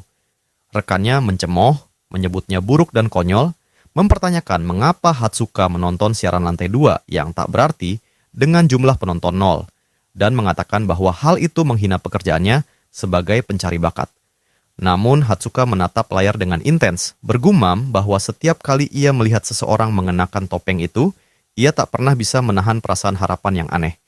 Tanpa ragu, Hatsuka mengirim donasi sebesar 1.000 kredit, membuat rekannya berlutut dengan ekspresi tak percaya. Sementara itu, Subaru melangkah di dalam dungeon pemula lantai 2, berkomentar bahwa meskipun tempat ini tidak sulit, atmosfernya terasa menekan. Subaru merasakan tekanan aneh, seolah ada seseorang yang terus mengawasinya, meski ia sendirian. Subaru memeriksa beberapa komentar penonton. Seseorang bertanya di lantai berapa ia berada, dan Subaru menjawab bahwa ini adalah tantangan pertamanya. Seorang penonton bernama Love Money memperingatkan bahwa melakukan siaran langsung berbahaya bagi pemula yang belum memahami jalur dungeon. Subaru terus melangkah dengan hati-hati hingga seekor kelelawar bermata satu tiba-tiba menukik ke arahnya. Subaru bereaksi cepat, menangkap monster itu dan mengalahkannya dengan satu lemparan. Notifikasi kekalahan monster muncul, menambahkan 1 poin pencapaian. Subaru menoleh ke kamera dan dengan tenang menanyakan apakah ada masalah. Subaru melanjutkan langkahnya menyusuri lorong dungeon yang remang, sementara komentar di siarannya perlahan bertambah. Seorang penonton bernama White memuji reaksi cepat Subaru, sementara Love Money menyarankannya untuk tidak serakah dan menunggu tim. Subaru membaca komentar-komentar itu dengan sikap acuh dan mengucapkan terima kasih kepada Love Money, meskipun ia menambahkan bahwa pilihan tersebut tidak mungkin baginya. Subaru dengan percaya diri menyatakan bahwa ia lebih memilih menantang dungeon sendirian, pernyataan yang langsung memicu gelombang ejekan dari para penonton yang meramalkan kematiannya. Subaru mengabaikan sindiran itu dan memusatkan perhatiannya pada monster yang muncul dari tanah berlumpur di depannya. Seorang nimfa lumpur melonjak sambil menjerit. Namun, Subaru menghindar dengan mulus dan menumbangkannya dengan satu tebasan pedang iblisnya. Subaru berkata dalam hati bahwa inilah saatnya menguji batas kemampuannya dan melihat sejauh mana tubuh ini bisa dipaksa. Sebuah notifikasi muncul yang menunjukkan bahwa Subaru memperoleh 2 poin pencapaian, dan para penonton menunjukkan kebingungan atas betapa cepatnya monster itu dikalahkan. Tiba-tiba dungeon bergema oleh jeritan nyaring, dan kawanan kelelawar bersama beberapa nimfa lumpur menyerbu ke arahnya. Subaru bergerak seperti badai, menebas musuh dari kedua sisi, sementara cahaya merah dari pedang iblisnya membentuk lengkungan cahaya di tengah kegelapan. Para penonton terdiam karena keterkejutan, berusaha memahami bagaimana seseorang di lantai 2 bisa bergerak dengan kecepatan yang begitu menghancurkan. Pesan demi pesan bermunculan di antarmuka Subaru, mengumumkan monster yang berhasil dikalahkan, dan poin yang terus bertambah. Subaru berdiri tegap di antara tumpukan mayat monster sambil menggenggam pedangnya. Dan menjadi jelas bagi semua yang menonton bahwa Subaru bukanlah peniru murahan, melainkan sosok yang pantas diperhatikan. Di dalam gua yang gelap gulita, Subaru mulai menjelaskan bagaimana cara mengidentifikasi jumlah dan jarak musuh dengan mendengarkan suara-suara kecil yang samar. Penjelasan Subaru justru disambut ejekan, dan para penonton menyebutnya pembohong yang berpura-pura berpengalaman padahal hanyalah pemula. Subaru meletakkan tangannya di atas topengnya, berpikir bahwa jika para penonton mengetahui siapa dirinya yang sebenarnya, mereka tidak akan meragukan makna dari kata-katanya. Namun, perdebatan terus berlanjut dengan tudingan bahwa Subaru hanya menyamar sebagai Narukami Subaru demi ketenaran. Sementara Subaru terus melangkah dengan tekad yang mantap, mengingatkan dirinya sendiri bahwa poin yang ia kumpulkan masih terlalu sedikit, dan ia membutuhkan jauh lebih banyak sebelum meninggalkan dungeon ini. Para penonton terus melontarkan komentar sarkastik, dengan seseorang mengatakan bahwa pria sejati seharusnya langsung menerobos ke depan tanpa ragu, sementara yang lain mempertanyakan apakah Subaru benar-benar melakukan riset sebelum memasuki area berbahaya seperti ini. Subaru tiba-tiba menghentikan langkahnya dan mengangkat pandangannya ke atas. Seketika, para penonton membeku dalam keterkejutan ketika kamera menyorot langit-langit dungeon yang sepenuhnya dipenuhi ratusan kelelawar bermata satu. Mata merah mereka menyala serempak dan ruang obrolan langsung diliputi kepanikan ketika para penonton membayangkan kematian Subaru yang terasa tak terelakkan. Di tengah kekacauan itu, sebuah misi baru muncul dari seorang penonton bernama My Only Stream, menawarkan hadiah hanya 100 kredit jika Subaru mampu mengalahkan seluruh kelelawar tersebut. Sebagian besar penonton menyebutnya sebagai jebakan kejam dan lelucon yang tidak manusiawi, tetapi Subaru menerimanya dengan tenang dan bahkan mengucapkan terima kasih atas hadiahnya. Adegan kemudian berpindah ke perusahaan penyiaran ketika rekan kerja Hatsuka menghantam mejanya dengan frustrasi setelah sekali lagi gagal mencapai lantai 6. Ia buru-buru meminta maaf kepada Hatsuka karena mengganggunya, tetapi Hatsuka tidak langsung menanggapi. Seluruh perhatiannya terkunci pada perangkat di tangannya. Ketika rekannya bertanya apa yang sedang ia lihat dan mengapa ia mendadak terdiam, Hatsuka hanya mengatakan bahwa ada sesuatu yang terasa tidak benar. Pria itu salah paham dan mulai mengoceh penuh alasan, bersikeras bahwa jumlah uangnya tidak besar dan ia bisa mengembalikannya. Mengira Hatsuka marah karena kebiasaannya berjudi. Hatsuka menggelengkan kepala dengan ekspresi tidak percaya dan menegaskan bahwa ia sama sekali tidak membicarakan hal itu. Ia lalu menunjuk layar dan menyebut satu nama, Narukami Subaru. Rekannya kebingungan mengapa Hatsuka masih menonton siaran kecil itu, namun begitu ia menatap layar, wajahnya langsung pucat saat berbisik bahwa apa yang ia lihat mustahil. Di layar, Subaru menerjang kawanan kelelawar seperti badai, pedangnya meninggalkan jejak merah tajam sementara monster-monster itu berguguran bertumpuk. Para penonton menjerit di kolom komentar, tak sanggup mempercayai bahwa pertarungan seperti ini terjadi di dungeon pemula lantai 2. Bahkan ada yang menulis pesan penuh rasa iba terhadap para kelelawar. Tak seorang pun mampu menghitung berapa banyak makhluk yang tumbang dalam setiap tebasan Subaru. Di tengah pertarungan sengit itu, Subaru teringat kata-kata Shigur di masa lalu.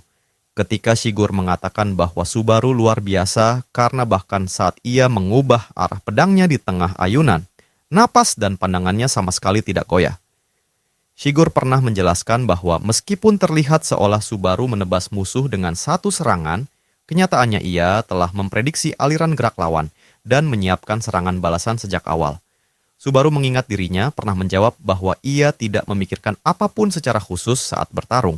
Jawaban yang dulu membuat Shigure kesal dan menyebutnya menyebalkan karena melakukan hal-hal luar biasa itu secara alami. Kenangan itu memudar ketika Subaru kembali ke masa kini dan menghabisi sisa kelelawar dengan fokus yang terlatih, menerapkan prinsip dasarnya dalam menghadapi musuh secara langsung. Subaru menjaga kontak mata, menyampaikan niat dengan jelas, dan tidak pernah menyerang musuh satu persatu saat menghadapi kelompok. Subaru menjelaskan kepada penonton bahwa kelelawar bermata satu selalu menyerang dengan mendorong kepala mereka ke depan, dan semakin banyak jumlahnya, semakin besar celah yang mereka ciptakan untuk dieksploitasi. Dengan pemahaman itu, Subaru menerobos formasi mereka dan menebas habis secara efisien. Ketika pertempuran akhirnya berakhir, Subaru berdiri di tengah sisa-sisa tubuh monster dengan darah menetes dari pedangnya. Para penonton mengeluh bahwa penjelasannya tidak masuk akal dan menuntut Subaru meminta maaf karena membingungkan mereka, tetapi Subaru tetap tenang. Bahkan ada seseorang yang menyamakan sarannya dengan mengatakan bahwa jika seseorang menggerakkan satu kaki ke depan, maka ia bisa berjalan. Subaru hanya bisa berpikir betapa sulitnya berkomunikasi dengan orang lain.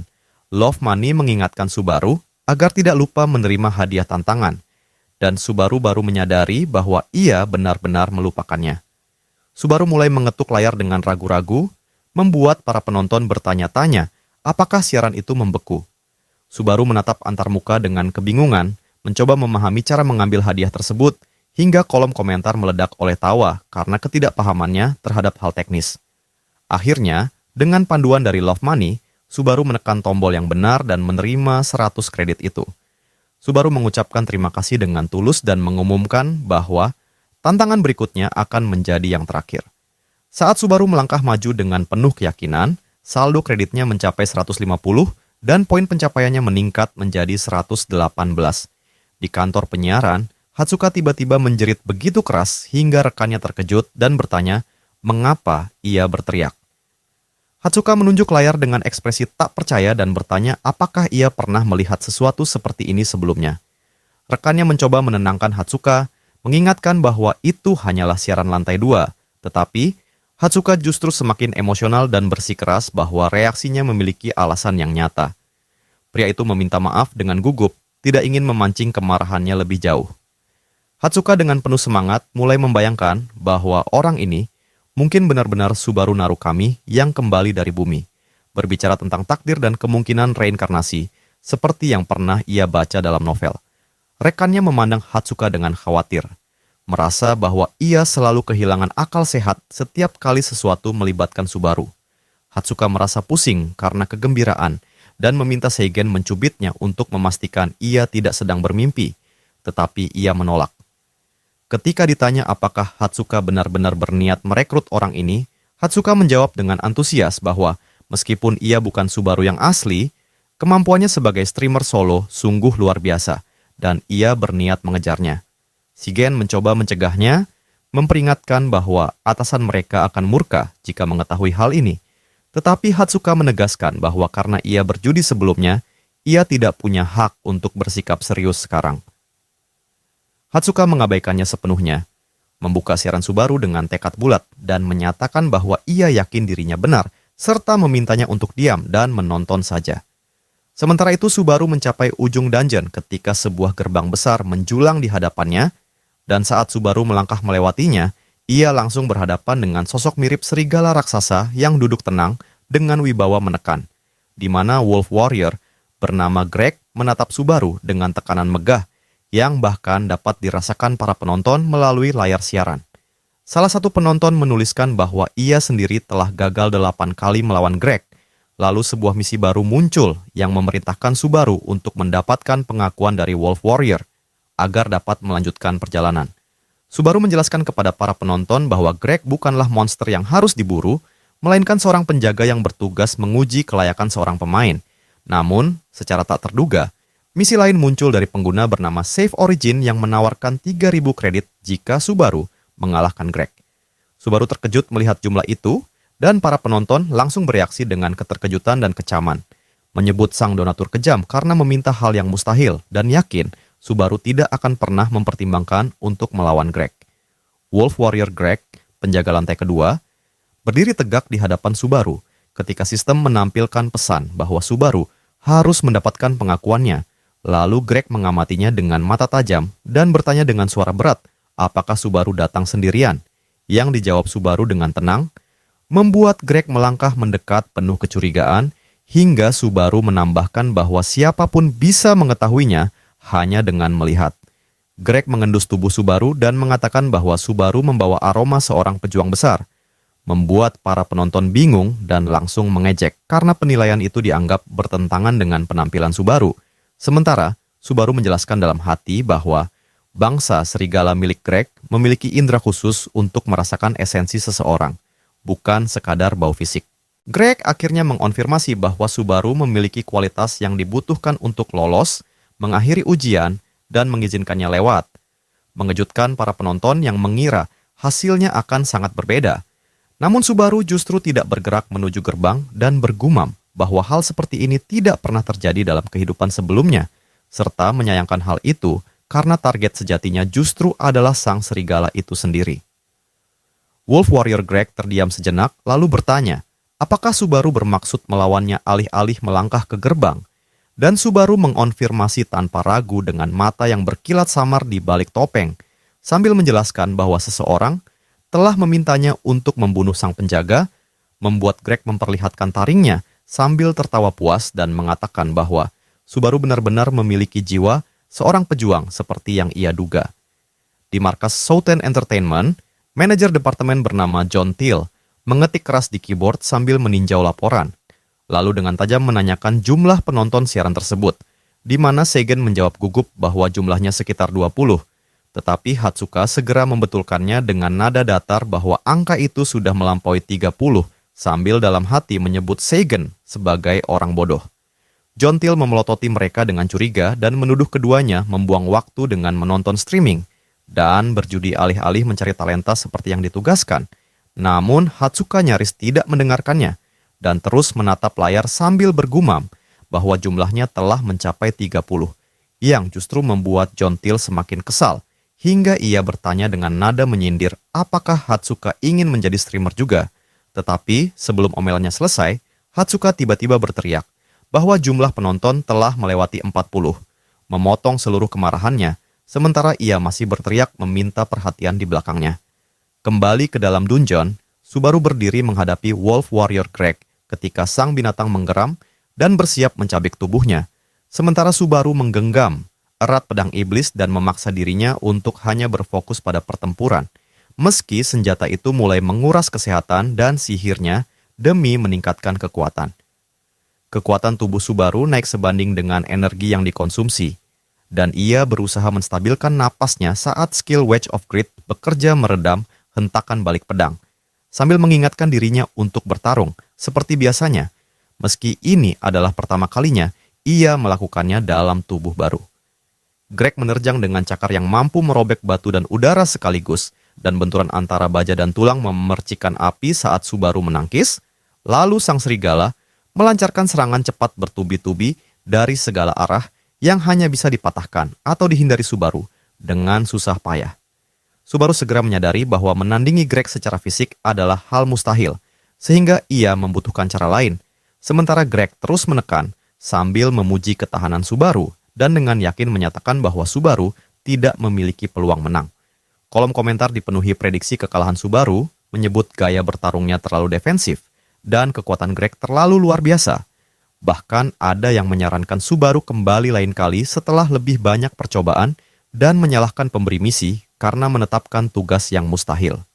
Subaru mundur untuk mengatur napas dan berpikir cepat bahwa kemenangan tidak selalu bergantung pada kekuatan semata, tetapi Greg yang tampak puas menyatakan duel telah berakhir, dan ia akan mengakhirinya dengan cepat, lalu menghantam tanah dengan kekuatan dahsyat hingga batu pecah dan debu membubung.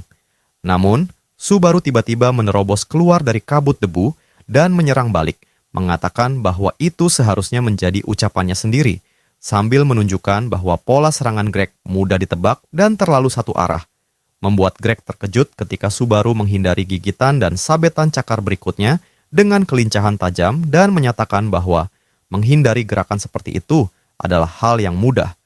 Subaru memanfaatkan celah tersebut dan menebas langsung sisi tubuh Greg hingga sang pejuang meraung kesakitan, lalu mengikutinya dengan tebasan vertikal menghancur yang membelah dada serigala itu dengan semburan darah.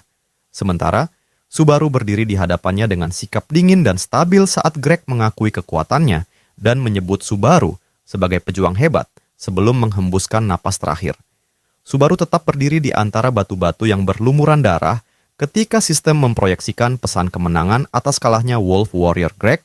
Level Subaru naik 2 tingkat, kekuatan dan kelincahannya meningkat, disusul notifikasi peningkatan fokus dan sihir, serta pemberian 500 poin pencapaian sekaligus, membuat siaran meledak oleh keterkejutan dan kekaguman karena seseorang mampu mengalahkan monster seperti itu seorang diri.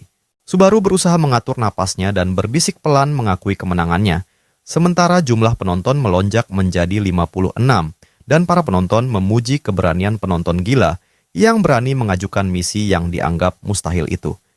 Tak lama kemudian, sebuah notifikasi muncul menandai selesainya tantangan dan transfer 3.000 kredit dari Save Origin, membuat Subaru menatap layar sejenak dan berjanji pada dirinya sendiri bahwa ia akan memanfaatkan jumlah tak terduga itu dengan sebaik mungkin.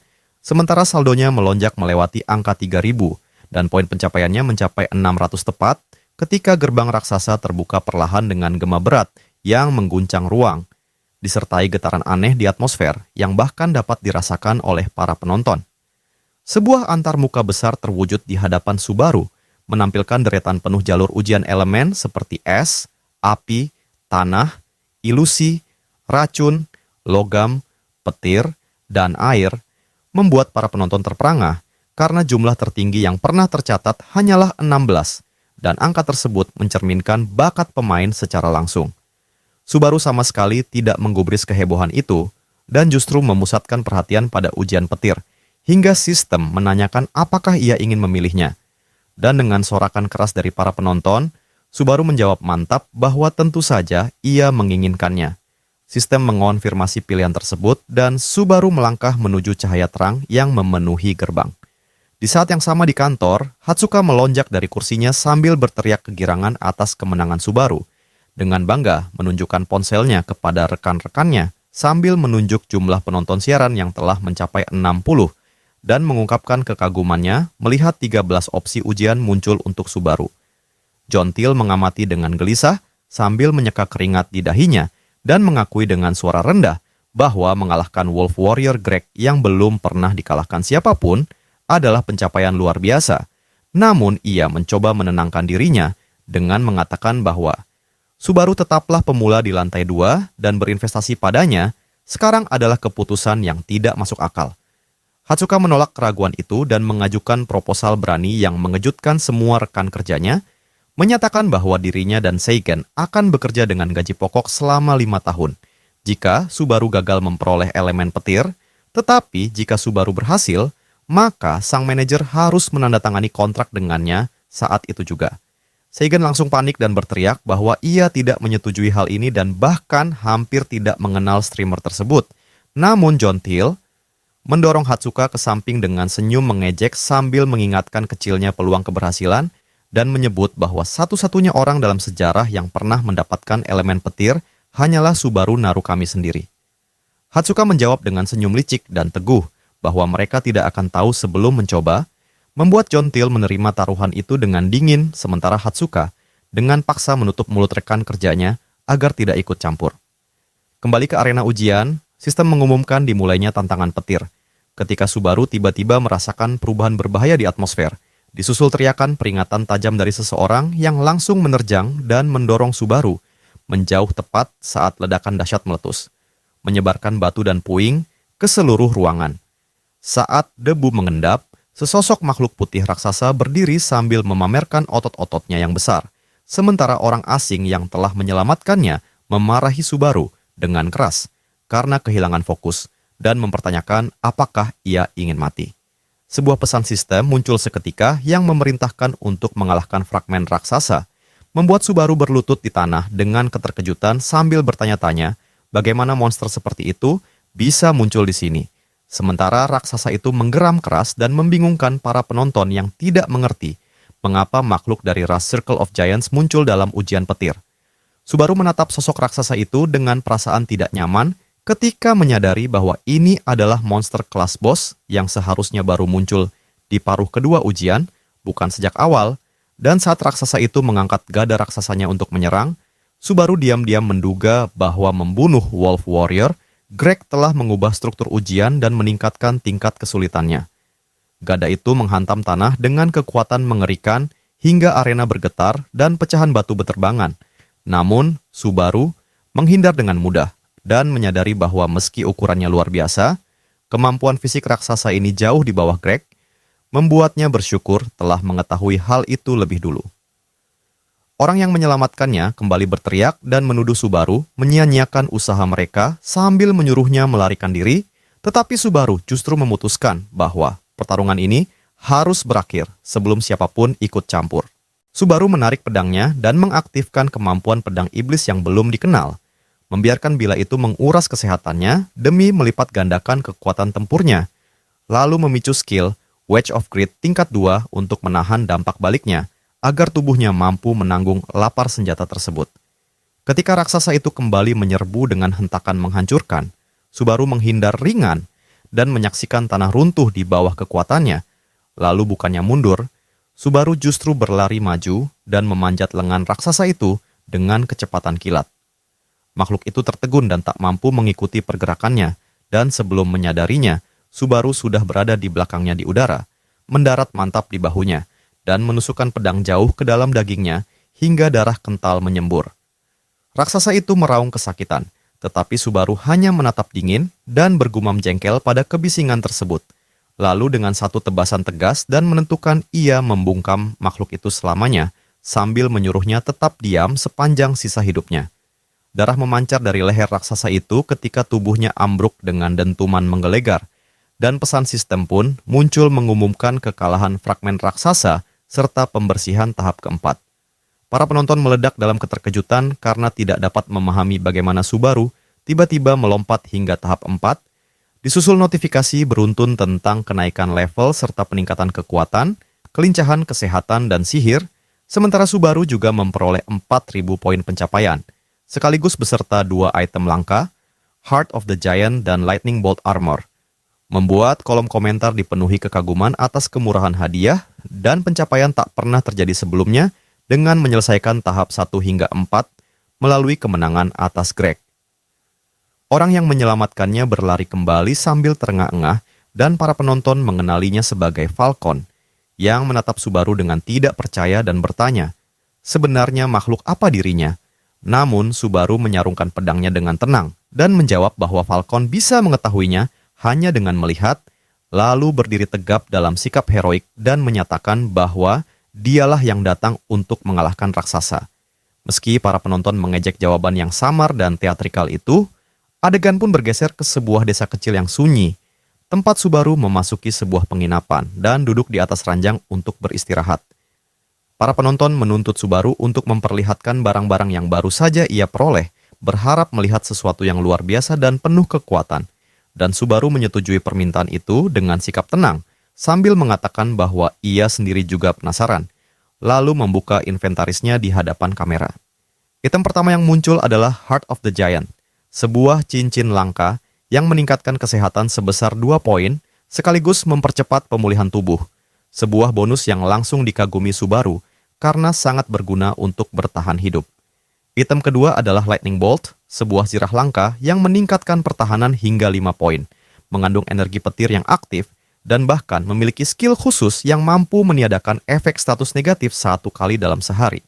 Subaru segera mengenakan zirah tersebut, dan penampilannya berubah drastis menjadi jauh lebih mengintimidasi dengan desain ramping berbalut kilatan petir yang memantulkan cahaya. Tidak lama kemudian, sebuah misi baru tiba-tiba muncul dari seorang penonton bernama Narukami Koa, yang menawarkan 5.000 kredit hanya untuk melihat Subaru mempelajari skill petir, dan permintaan serupa segera bermunculan dari penonton lain seperti I Am Bolt, Mission Villain, dan Safe Origin.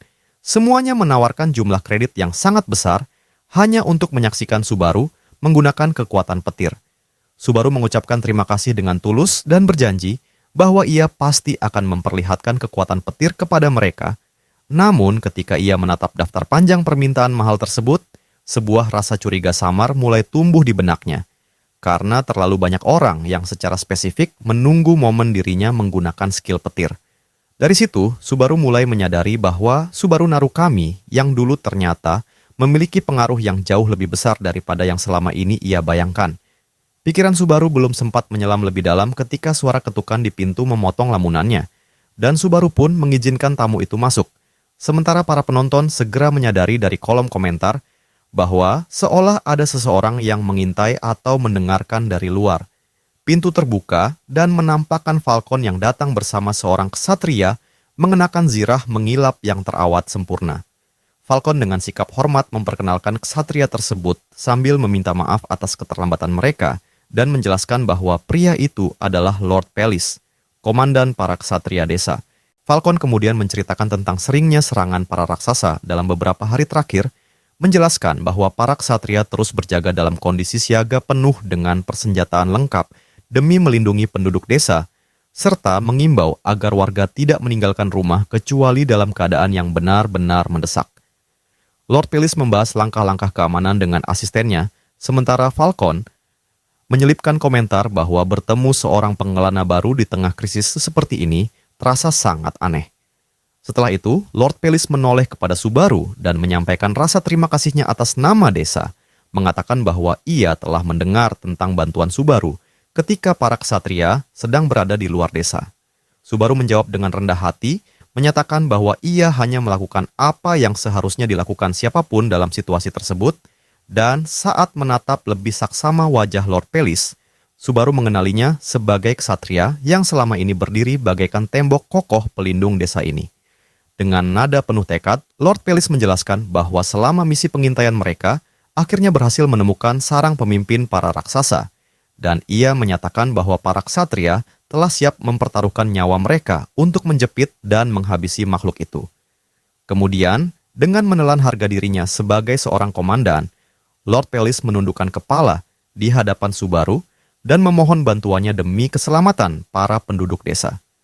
Subaru hanya terdiam menyaksikan layar siaran langsung yang dibanjiri komentar peringatan mendesak. Para penonton menyebut nama Lord Pelis berulang kali. Bahkan sebagian meminta agar orang lain berhenti membocorkan apa yang akan terjadi selanjutnya. Subaru mengingat alur cerita aslinya dengan sangat jelas dan menyadari kebenaran pahit bahwa Lord Pelis memang ditakdirkan untuk mati pada tahap berikutnya. Menyadari nasib tak terelakkan itu, Subaru meminta Lord Pelis untuk mengangkat kepalanya, menatapnya dengan campuran rasa iba dan tekad yang kuat, lalu menyatakan kesediaannya untuk membantu. Wajah Lord Pelis seketika memancarkan kelegaan dan kepercayaan diri yang kembali menyala, dan pada saat yang sama, sebuah notifikasi sistem muncul, mengumumkan dimulainya tahap kelima dengan tema bertahan hidup. Pasukan kecil itu pun bergerak menuju pegunungan terjal, dengan Subaru berjalan di tengah barisan sambil sesekali memeriksa tabletnya. Namun dengan jumlah penonton yang terus meningkat, arus komentar mengalir terlalu cepat untuk diikuti, membuat Subaru menyadari betapa sulitnya berkomunikasi dengan penonton dalam kondisi seperti ini. Tiba-tiba Lord Pelis mengangkat tangannya dan memerintahkan semua orang berhenti, lalu menunjuk ke kejauhan sambil berbisik bahwa musuh ada di sana. Di hadapan mereka, pemimpin para raksasa tampak tertidur bersandar pada sebuah bukit, tubuhnya yang dipenuhi tato dan janggut tebal membuat sosoknya terlihat jauh lebih mengerikan. Lord Pelis dengan cepat menyusun strategi, menyarankan agar dirinya menarik perhatian sang pemimpin sementara Subaru menyerang dari belakang dengan memanfaatkan elemen kejutan. Namun, Subaru segera menghentikannya karena merasakan sesuatu yang tidak beres di udara. Mata Subaru membelalak ketika ia menyadari kebenaran mengerikan dan bergumam bahwa pemimpin itu tidak sendirian. Tanah tiba-tiba terbelah dan para raksasa lain bangkit dari tempat persembunyian mereka, mengelilingi sang pemimpin layaknya para penjaga, atau mungkin pemangsa yang telah lama menunggu mangsa terjebak. Itu adalah sebuah jebakan yang dirancang dengan sangat matang. Cakrawala dipenuhi oleh pasukan raksasa berwajah pucat dengan senyum, mengerikan, mengepung para ksatria dari segala arah. Lord Pelis membeku dalam ketidakpercayaan, terpukul oleh skala penyergapan tersebut, tepat ketika salah satu raksasa meraih seorang ksatria dan menghancurkannya dengan mudah. Jeritan horor menggema ketika raksasa lain melahap seorang ksatria dengan ekspresi tenang yang justru terasa jauh lebih mengerikan. Darah memercik membasahi tanah berbatu, sementara kekacauan menelan formasi pasukan. Para ksatria berteriak meminta tolong, suara mereka pecah oleh rasa takut saat kebingungan melumpuhkan barisan. Hingga seorang perwira berteriak, memberi perintah putus asa untuk mundur ke kaki gunung. Namun kepanikan sudah terlanjur menguasai segalanya. Barisan yang semula disiplin runtuh seketika, para ksatria berpencar dalam teror saat pasukan raksasa menerjang maju dalam sapuan buas, merobek tubuh demi tubuh tanpa ampun. Dan di tengah keganasan itu, seorang ksatria jatuh sambil menjerit ketika direnggut oleh raksasa, sementara adik laki-lakinya yang lebih muda memohon agar monster itu berhenti, hanya untuk ditahan oleh rekan-rekannya yang tahu bahwa maju ke depan hanya akan menambah satu kematian lagi. Prajurit muda itu menjerit putus asa memanggil kakaknya ketika tubuh sang kakak remuk di bawah telapak kaki raksasa, menjadikan medan perang sebagai pemandangan neraka yang dipenuhi darah dan anggota tubuh yang berserakan. Dan di tengah kekacauan itu, Komandan Pelis berteriak mengeluarkan perintah mundur seketika dengan suara penuh wibawa, menegaskan bahwa ini adalah perintah militer mutlak tanpa ruang untuk bantahan. Komandan Pelis memaksa para ksatria yang tersisa untuk hidup, mengingatkan mereka pada keluarga yang menunggu di desa, menegaskan bahwa ini bukanlah akhir segalanya dan bahwa mereka akan berkumpul kembali untuk melawan para raksasa di lain hari. Para ksatria yang masih hidup pun melarikan diri ke arah hutan dengan naluri bertahan hidup yang murni, dan Komandan Pelis menoleh kepada ajudannya, Falcon, mempercayakan kepadanya tugas memimpin mundur pasukan dan melindungi para prajurit yang tersisa. Setelah itu, Komandan Pelis menghadapi Subaru, yang masih berdiri tak bergerak di tengah pembantaian, dan dengan nada mendesak memerintahkannya untuk ikut melarikan diri, memohon agar Subaru bertahan hidup demi membantu membangun kembali kekuatan mereka dan menghadapi para raksasa di masa depan. Namun Subaru justru menarik pedang hitamnya yang bersinar merah dan memotong kata-kata itu dengan dingin, menyatakan bahwa kalimat seperti itu seharusnya keluar dari mulutnya sendiri, lalu melangkah maju dengan langkah mantap menuju pasukan raksasa, bergerak berlawanan arah dengan arus manusia yang melarikan diri, meninggalkan Komandan Pelis membeku dalam ketidakpercayaan terhadap niat orang asing ini. Subaru berhenti sejenak dan menatap Komandan Pelis dengan serius, menjelaskan bahwa ia tidak bisa bertarung dengan bebas selama Pelis masih berada di dekatnya, dan bahwa sang komandan hanya memiliki dua pilihan, pergi sekarang juga atau mati bersamanya. Komandan Pelis menolak pada awalnya, berteriak bahwa ia tidak akan pernah meninggalkan seseorang dan melarikan diri sendirian, hingga suara Subaru berubah tajam dan memerintahkannya untuk tidak memaksanya mengulang perkataan yang sama. Akhirnya Komandan Pelis menyerah dengan suara bergetar, berjanji akan mengumpulkan yang lain dan memohon agar Subaru bertahan sampai mereka kembali. Lalu ia berlari secepat mungkin sambil berteriak bahwa ia berutang nyawa pada Subaru. Sendirian, Subaru menghadapi para raksasa yang maju dengan senyum terdistorsi dan tubuh menjulang. Lalu ia menerjang ke depan dengan pedang hitam di tangannya dan menyatakan dengan tenang, namun tegas bahwa dialah lawan mereka sekarang.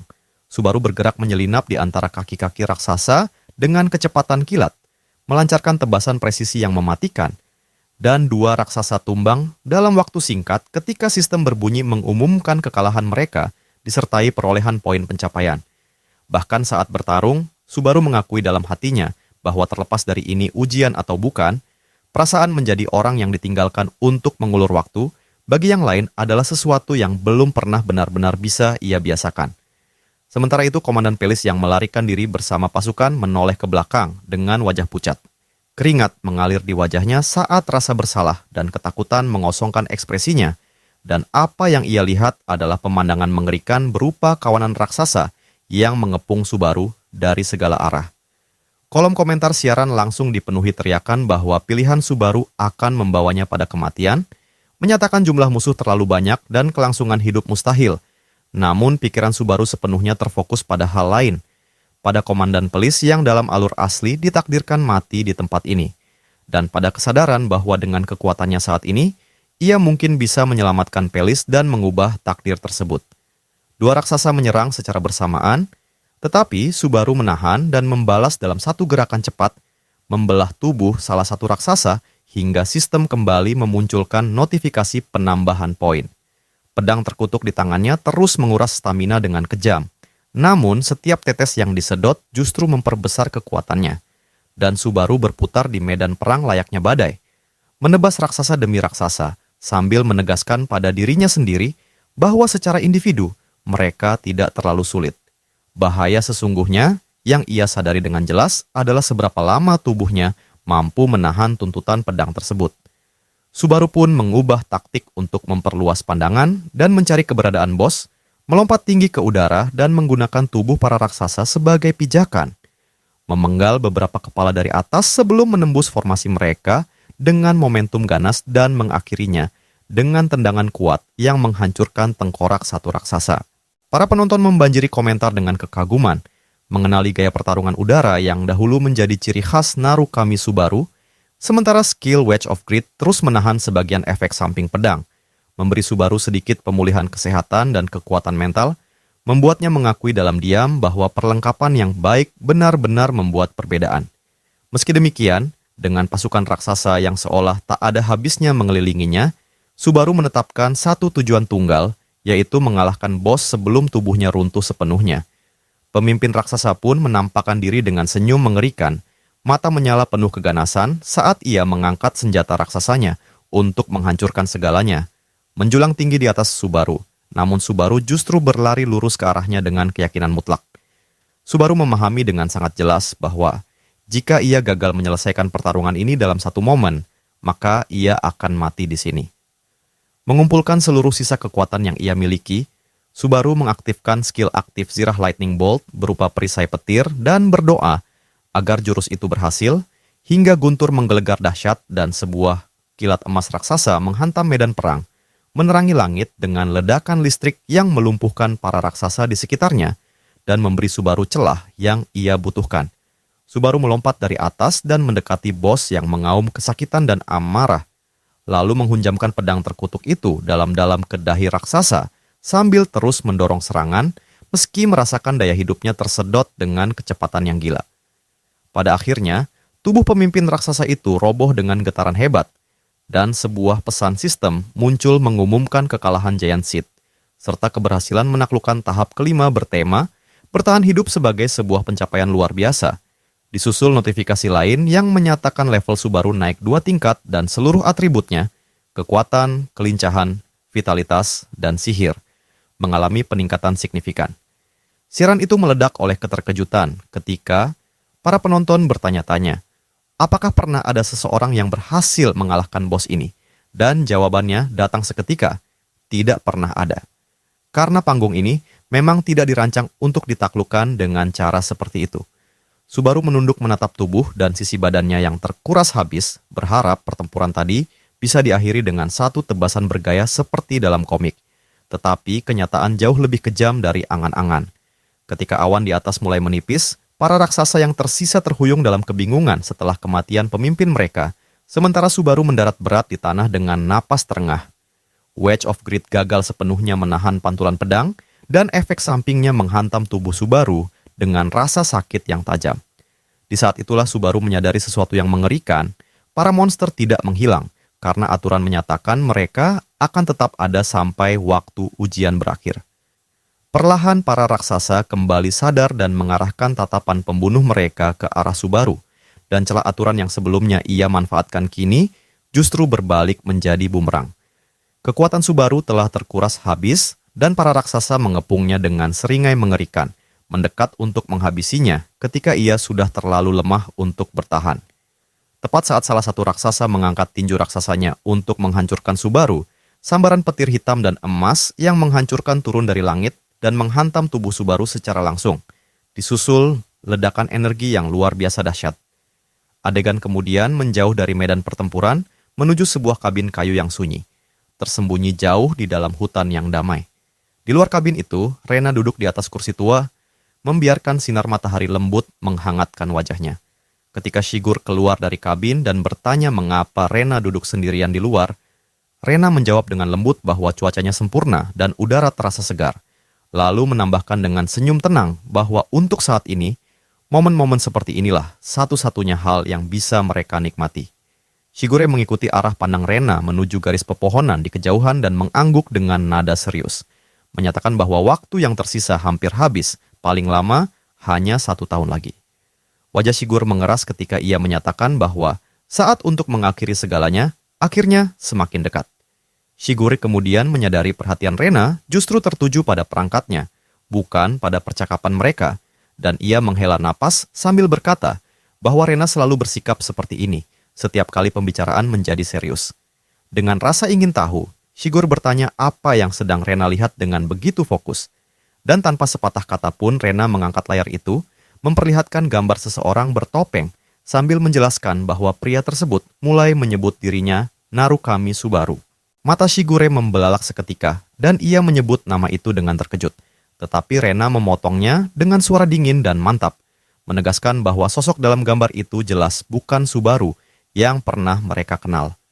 Rena lalu memutar siaran langsung tersebut dan menjelaskan bahwa pria bertopeng itu hanyalah seorang streamer yang menggunakan nama tersebut sambil menantang ujian lantai 2. Shigure menatap layar itu dengan terpaku, terkejut ketika gerakan sang petarung membangkitkan sesuatu yang terasa begitu menyakitkan sekaligus familiar. Rena mengingatkan Shigure dengan tegas bahwa jika Subaru benar-benar selamat pada hari itu, Kazuki seharusnya sudah lama terhapus dari menara.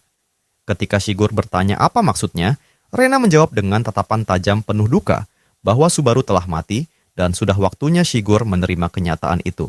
Shigure mencoba mengakhiri percakapan dengan ucapan lelah agar semua ini dilupakan saja, tetapi Rena memanggil namanya dengan keras, menanyakan sampai kapan Shigure berniat terus bersembunyi di balik kenangan tentang bocah itu. Shigure membalas dengan dingin, mempertanyakan mengapa Rena masih menonton siaran tersebut jika ia yakin Subaru telah tiada, dan Rena menjawab datar bahwa ia hanya menghabiskan waktu, tidak lebih.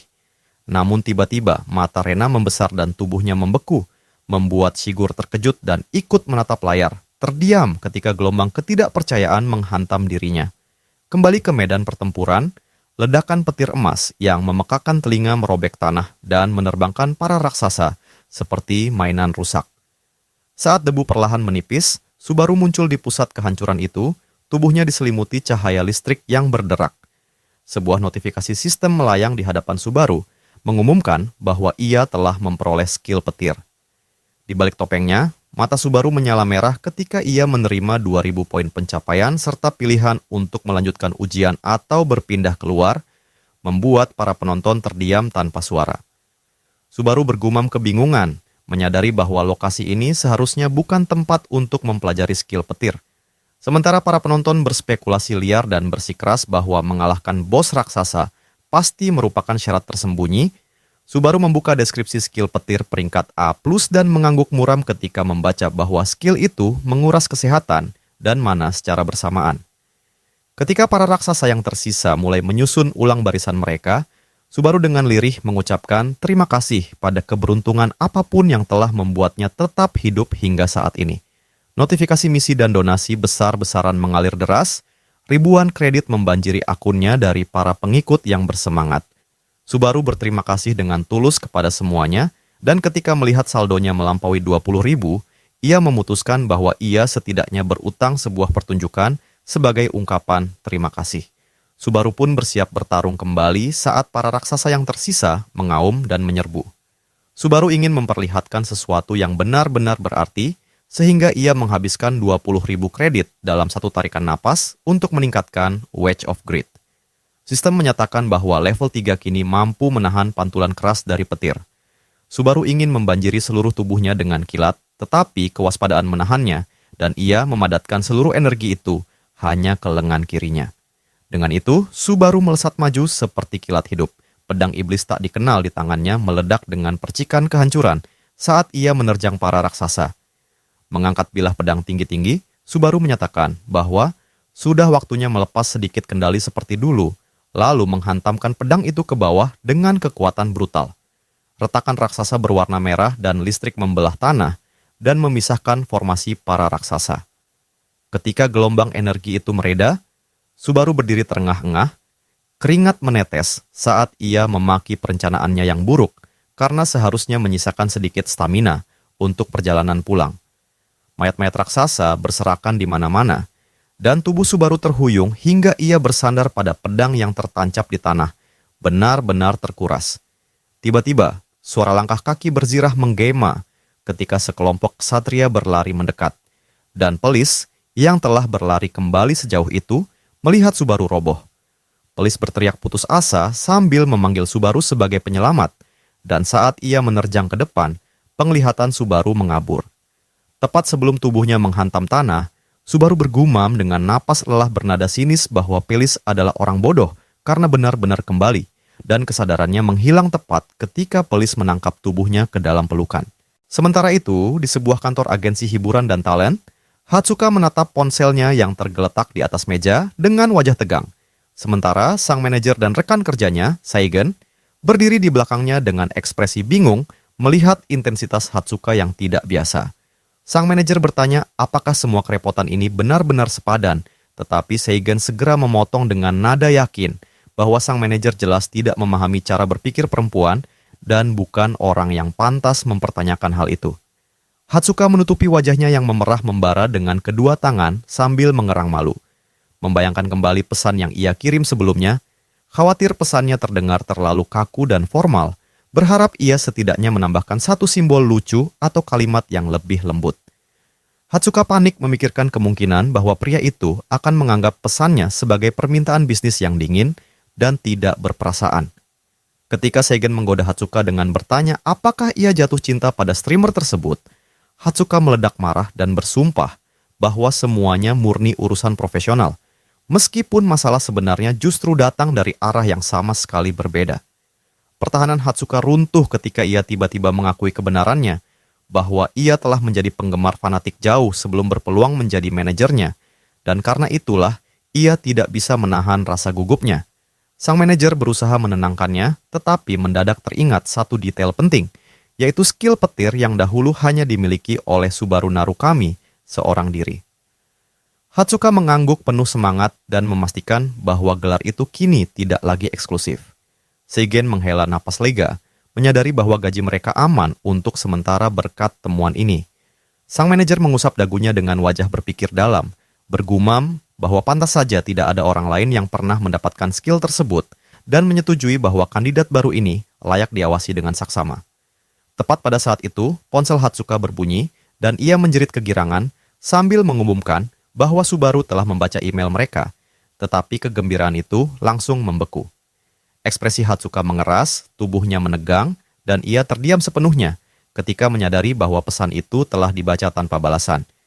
Hatsuka berdiri kaku seperti patung batu, sementara rekan-rekannya saling bertukar pandang penuh simpati melihat keputusasaan yang terpancar jelas darinya.